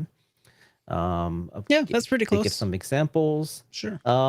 And then the next big thing is all JRPGs alike? Not Yep. at all. The JRPG has evolved significantly since its early days and now encompasses a range of subgenres, including tactical RPGs and action RPGs, which absorb elements from other genres. The Sure. lines can get blurry, but this list focuses on more traditional titles within the genre. So, of Alright. course, you can go through the list that they have kindly provided. All of which, by the way, as I'm scrolling down and I'm looking at all the examples that they give, they're all great games. I mean, Oh, you've yeah. got like Nier Automata, Persona 5 Royal, what is it? Scarlet Nexus, DQ11, like East 8, Kingdom Hearts, No Trails. I'm so sorry, but like No, a but Dragon. these, yeah, they got some good options in here. Yeah, what would have made this list for them if they had just put Trails in here? I think like the Falcon fans would just go wild. Like, Oh, "Whoa!" did you see that they included a little thing about East though a little bit later on? I mean, they got I saw East, but Yeah. So there's yeah, there's some there Falcon is fandom some going on. Falcon, yeah, but and by the way, I'm a big East fan. I'm Yeah. just saying that from my experience with all the Falcon fans, they are way bigger with Trails than East, unfortunately, as I think East is great. Okay, so all RPGs made in Japan, JRPGs, not quite. Dark Souls, Neo, and Dragon's Dogma, for example, are highly successful RPGs from Japanese studios, but they're not generally considered JRPGs. Sure. Likewise, there are games made outside Japan that many would consider JRPGs. It's best to think of JRPGs as a genre with a strong but not exclusive footing in Japanese culture. So that's the gist of the article. Of course, there are specific examples and descriptions about all the games that they have listed in here, like including like SMT. Feel free to read through it. I think it's it's a fun read, but the meat of the discussion is really just those three statements that encompasses their views on what makes a thing JRPGs. So yeah. So here's a few questions. I've already kind of gone on in a video talking at length about why I think that they got it pretty much right. They qualified a lot of those statements. They said things like some people would consider these to be JRPGs, or a lot of people would not consider these to be JRPGs because, like Dragon's Dogma, for instance, which, I think that's probably accurate because, well, I'll go on my diatribe afterwards, but I wanted to give you a chance to say what you thought about this as well. Like, do you have a working theory of the RPG genres and like how things should work? Like, what's your working theory? Yeah, and I'm about to say this, knowing that some people will have very strong feelings about what makes a thing, because I've talked about this in my own Twitch channel, and I know what sort of reaction people will have. It's very divisive. That's for sure. Yeah, it's extremely divisive. So, take it that this is just like one opinion from one person, right? Yeah.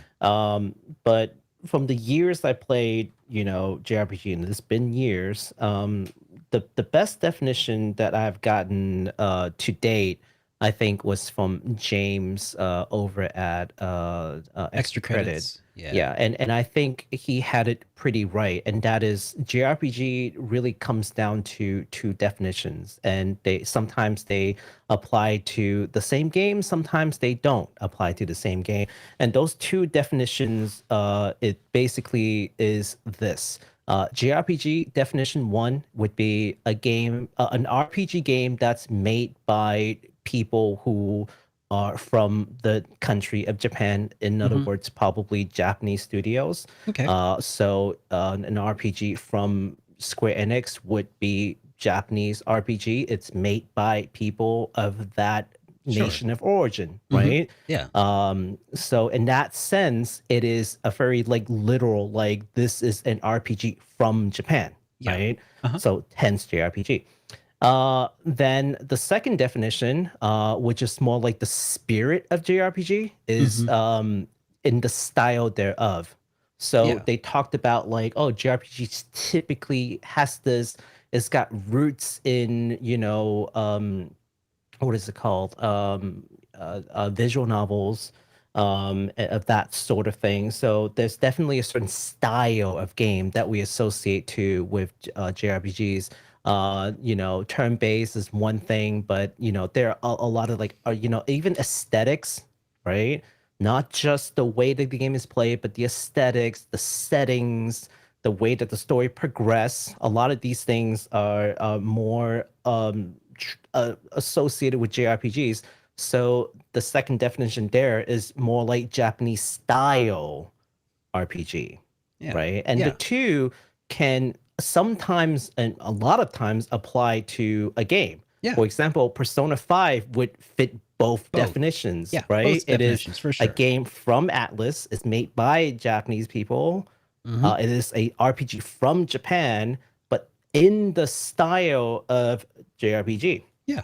Whereas a game like Dark Souls, you can argue that it is not in the style of JRPG, but it is JRPG nonetheless because it's made by people in Japan. So it is a Japanese RPG. Yeah. And then you have games that are, and I see a lot in like Chain Memories, right? Chain Memories is definitely not, is I think the person lives in Germany. Oh, Chained Echoes, you mean? Oh, Chain Echoes. I'm sorry. Did I say Chain Memories? You did. Is that That's a Kingdom Hearts thing. Yeah. Sorry, It's okay. Chain Echoes. Sorry, I got that wrong. Chain Echoes.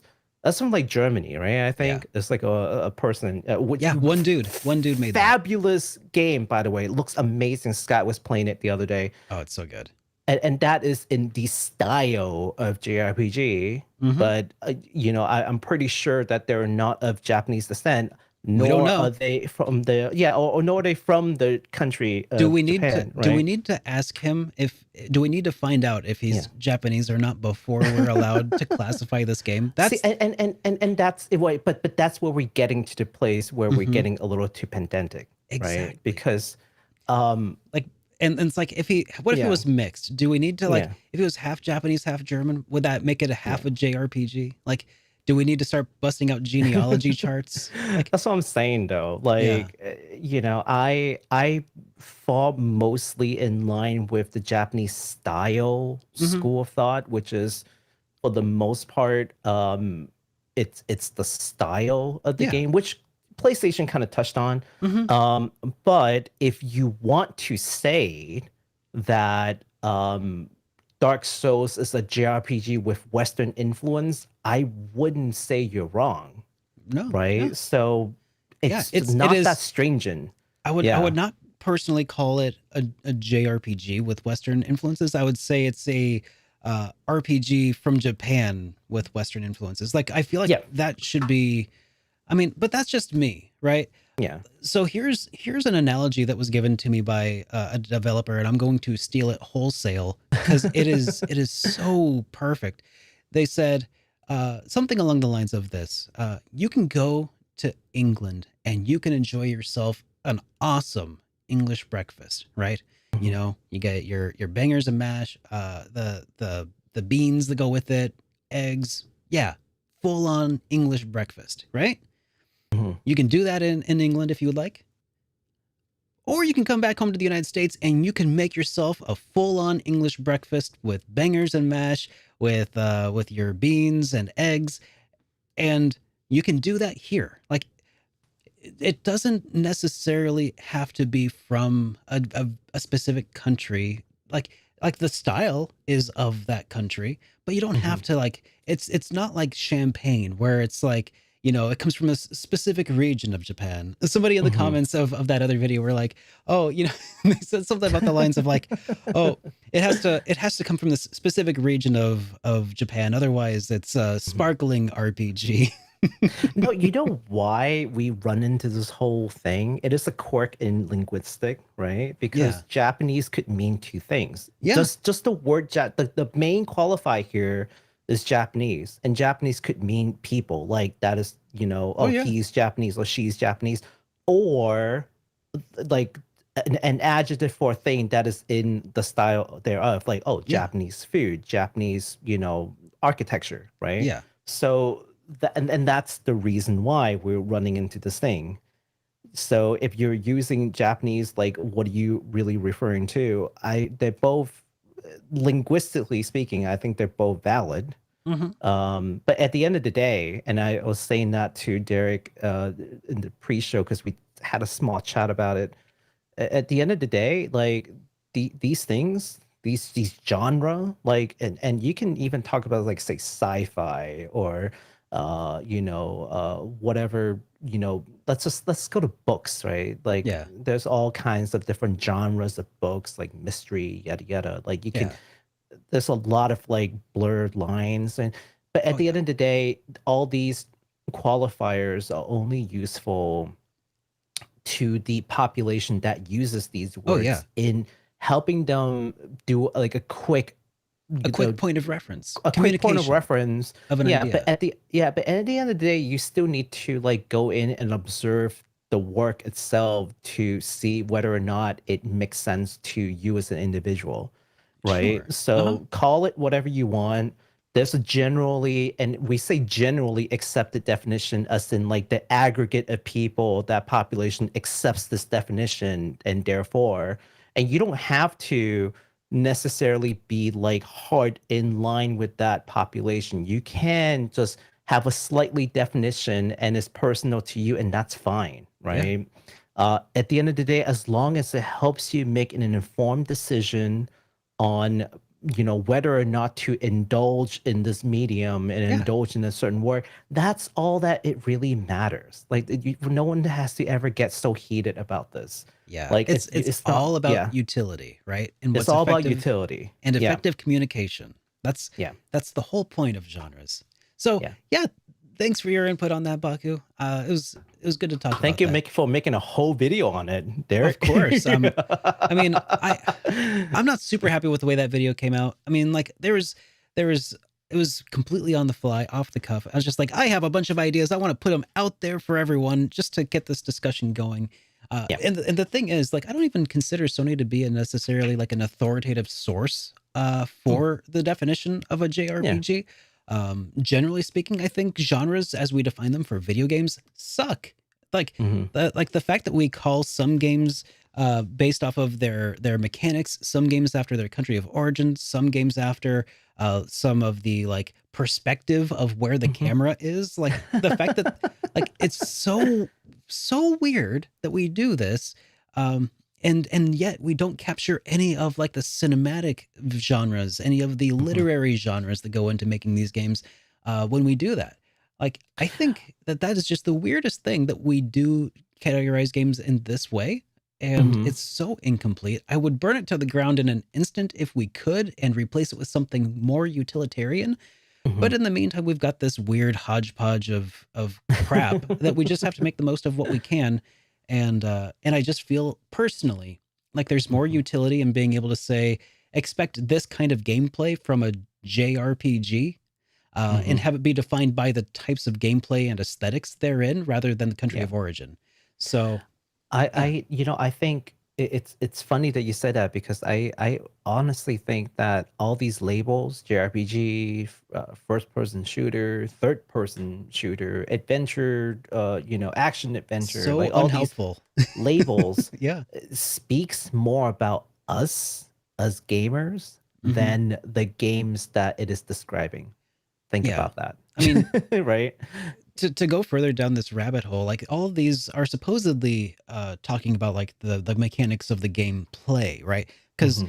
like when you're talking about books, what differentiates them is the writing style. What's unique about cinema makes it cinematography. What makes it unique about game is the gameplay. Like we try to think about these things as being like these are the mechanics of the game. What is the mechanic of role playing? Hmm. That's not a mechanic. it's one of these things is not like the others. And Yeah, it's just because it was like an adaptation of a different kind of game. And honestly, it was more based off of like a battle simulation is really what D&D was originally. that's true. Um, You know, but that's just a whole other rabbit hole. I go further into detail in that in my video talking about it's called How to RPG 101, and it covers a breadth of my thoughts on the subject of what RPGs are, their origins, and I go in through like additional episodes talking about like the origins on computer RPGs. It's an ongoing project, and I hope you guys give them a watch at some point. It's a lot of work. You gotta link these videos in the description. I Like should. you have to find it and then link them later. I know. I always forget to do that. But okay. I think yeah. that is the end of the industry news. So let's go ahead and move along to talking about some merch. And this time we're not going to talk about my merch. Okay, I promise. Oh, which, crap! by the way, you have until midnight to make that order, and it's 10 o'clock, so you have like 2 hours. That's true. Wink, wink. Okay, yeah. Let's talk merch really quick. We've only got 2 pieces of merch that I feel like you all might be interested in. The first one is the Legend of Mana Serafina Nendoroid. And if you can scroll on over to my there we go. To my page. Yeah, there we go. Okay. So that is the new Nendoroid. And for anyone who is a fan of figures and also a fan of Legend of Mana? Legend of Mana. I was about to say Trials of Mana. I was like, wait a minute, that's a different game. Legend of Mana. Yeah. So this is they never really had a name for this character to begin with. But because they're doing the anime now, like with the adaptation, they actually gave these was nameless, male and female protagonist names. So Serafina is the name of the female like character model that you choose way back. And of course, she will also be shown in the anime adaptation with like a different persona, I would think. Instead of just like this is the player character and his blend. Like, so I'm kind of curious as to like see what kind of character they would give like to this and the male protag, right? Because they're supposed to be like blank slate, like you're supposed to role play, right? But yeah, no, this is going to be interesting. But hey, I know that a lot of you guys are a huge fan of Legend of Mana, so I just want to make a note that this product is available if you're interested. It will ship out in October of this year. You can purchase it straight from the Good Smile website. I will leave the link in the description down below. Awesome. Now, here's a question. So, I mean, or rather, just something I'd like to point out. Is this another sign of life of the Legend of Mana anime that has since disappeared all those months ago? Well, or do you like how often do they release PlayStation 1 figures and plushies and such? Well, no, the anime is definitely coming because they've gone too far. Like they have announced the voice actors, they have got so it's still ongoing. Song. I just remember they never did appear at Las Vegas months and months ago. No, that was different. That wasn't Legend of Mana. No, that was that wasn't Legend of Mana. That was Final Fantasy IX. Oh, the animated show. Yeah. No, they're 2 different things. Yeah, you're right. Sorry, you're right. No, because they talked about it right around the same time. They did. They're both Square Enix. Yeah. So I got them confused. Sorry about that. No. Okay. Yeah. Well, never mind. More Sons of Life. This is definitely happening. Final Fantasy IX anime. 100% happening. Yeah. Who knows about the Final Fantasy IX anime? That is. I have not heard anything about the Final Fantasy IX like animated show. Like we haven't seen anything. There was no visual. Yeah. One company is set to be working on it, and then that was like it. And they were supposed to show something, but then like we didn't see anything. There's no confirmation. Square Enix hasn't said anything, which is extremely bizarre. Yeah. Like you would think that Square Enix would have made some official statement. That must have been a big falling out. It's just so bizarre with Final Fantasy IX.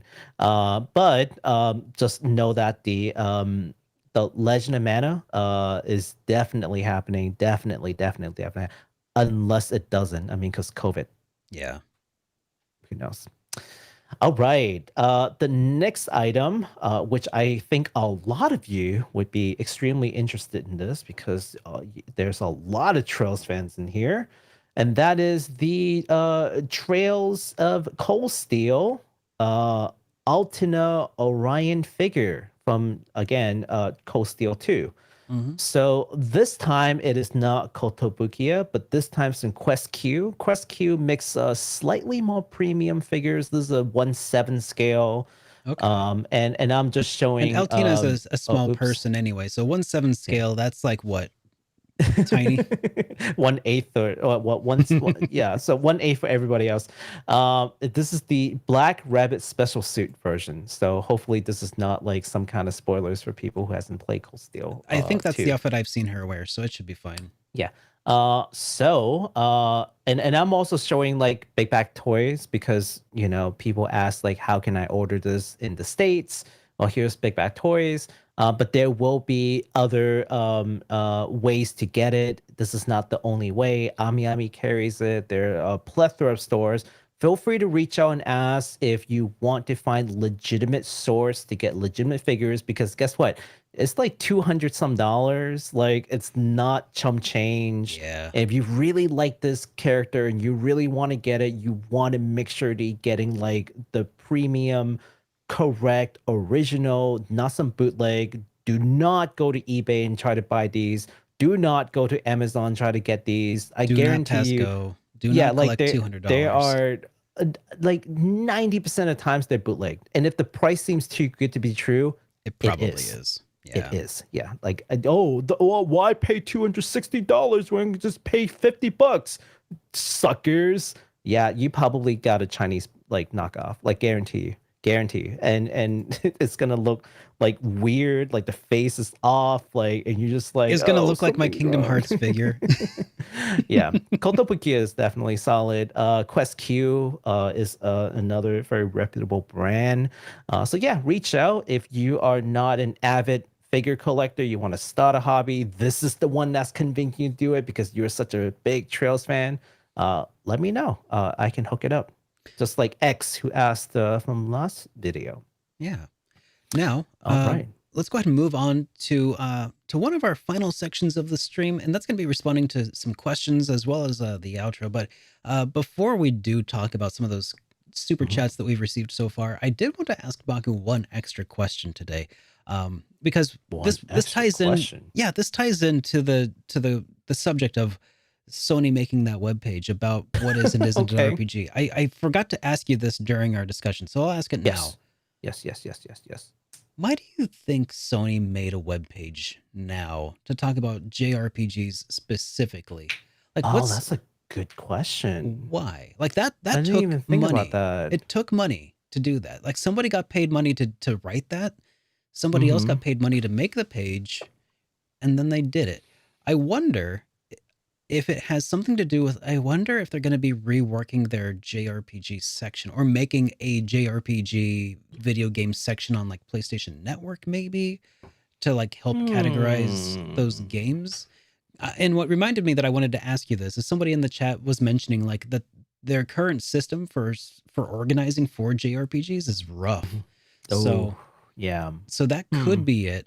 Or and I brought this up during my video, is like, are they thinking about maybe resurrecting some of their JRPG intellectual properties like Legend of Dragoon, Dark Cloud? I mean, that would be nice. I don't know. I don't think so, but it could be. Wild Arms is another IP of theirs that, I mean, like we've been saying, the JRPGs have been kind of coming back a little bit. We've been seeing a lot more tactical RPGs. I'm just trying to get some rumors started here, guys. That's all.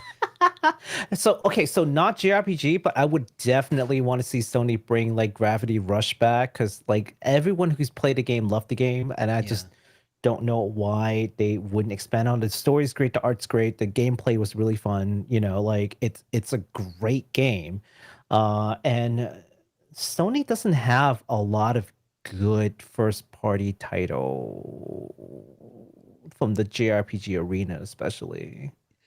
Yeah, I mean, well, they do. They're not active.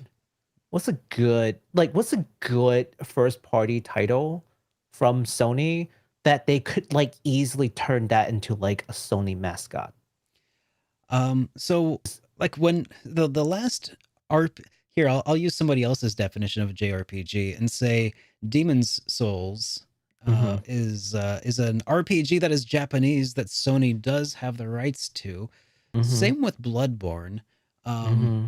so there could be some of that, but I kind of don't know about that. Like about what they could use for a Yeah. mascot.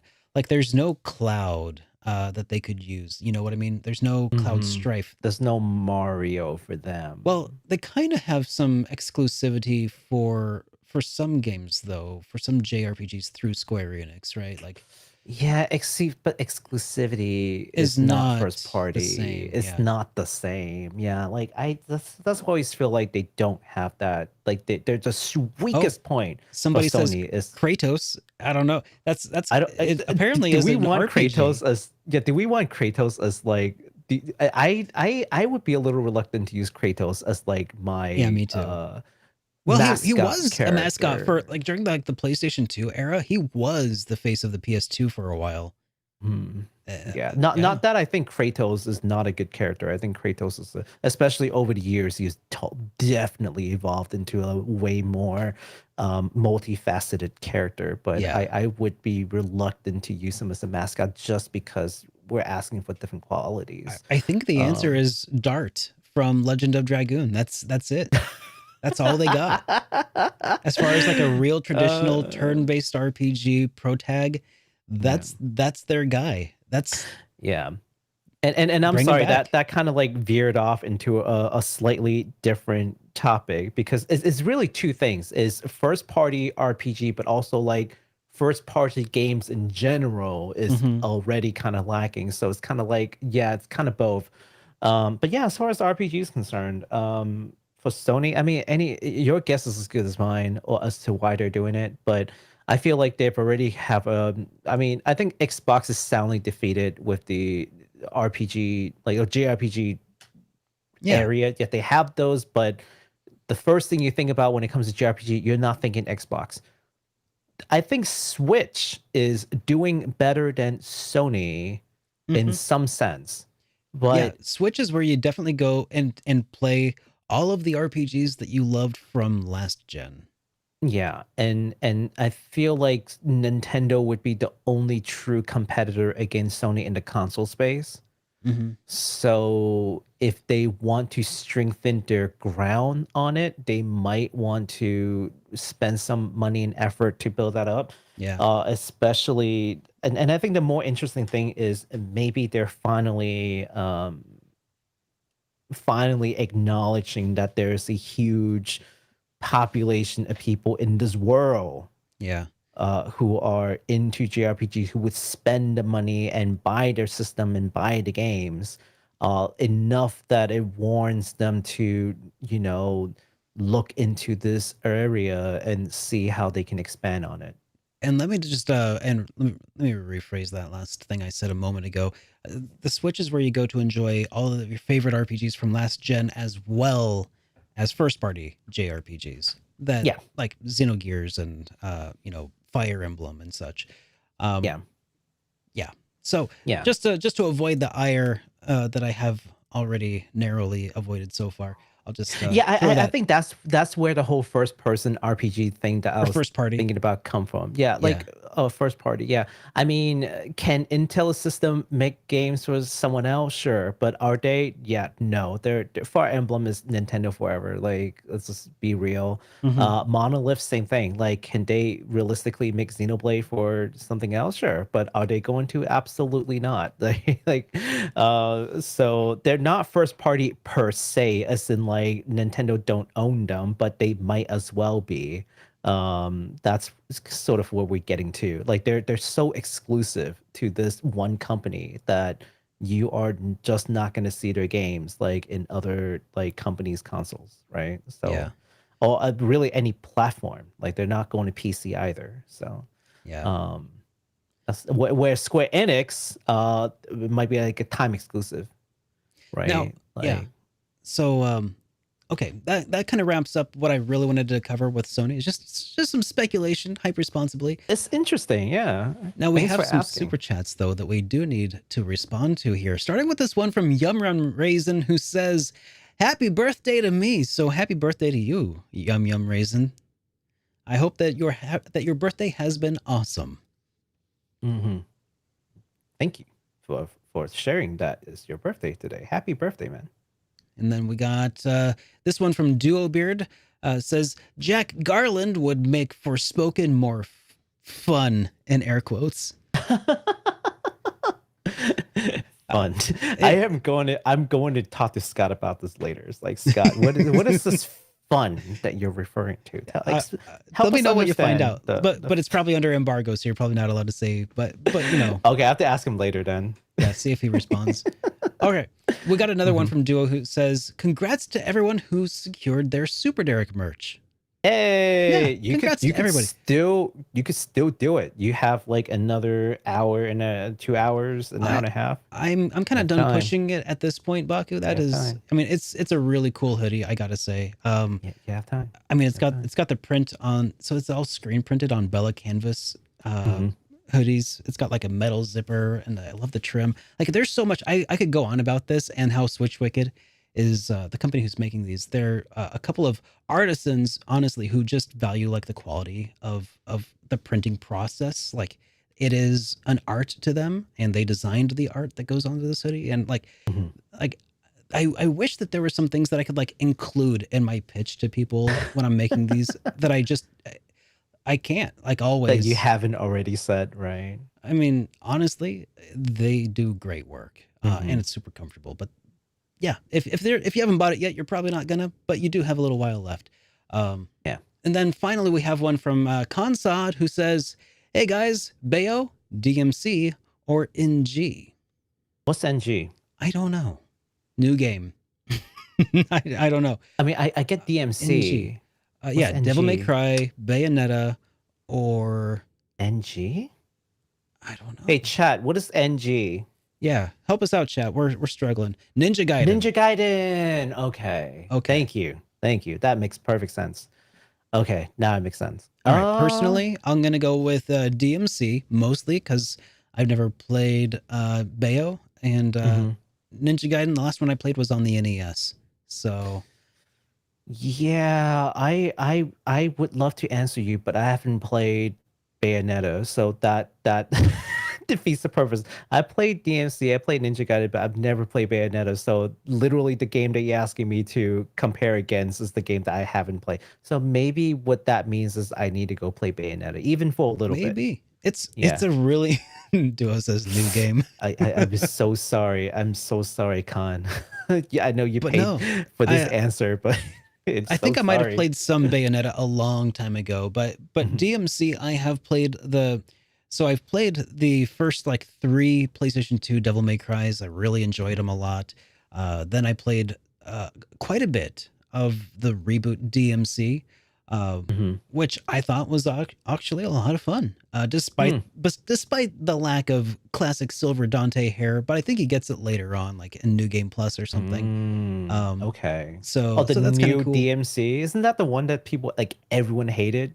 I guess so, but I liked it. Yeah, the reboot. It's been a long time though. It was at the beginning of when I was starting my channel that happened. I think when I was still playing games outside of streams and stuff. But, man, I only played the original DMC. I haven't even played the new stuff. And I guess I'm not being completely truthful about not having played Bayonetta, but I've only played like half a stage of Bayonetta, and the reason why I was playing half a stage of Bayonetta is like my friend who was playing it went to the restroom, and she was like, "Here, like you take over wheel. And you take the wheel, like try this game while I go use the bathroom." Like, I gotta pee, don't let me die. Yeah, and then so I was playing it for a little while, and now I'm like, okay, yeah, no, I'm good. I don't want to get too sucked into it because I want to play this later and really absorb it, which never happened. So yeah. All right. Well, that looks like it is it from the super chats. So I will say to everybody, if you liked today's episode, I hope you did. Please give it a thumbs up here, or like it on whatever podcasting platform of choice you're currently enjoying it on, because we do stream these on like Stitcher and Spotify, Apple Podcasts, all the main players. So make sure you hit us up there, and let us know if there's anything else that we should do. Yeah. Hope you guys liked our show. I'll see you guys on the other side. Baku, any final thoughts? You have an hour and 45 minutes to get those hoodies. Too much. Okay, let's go. Bye.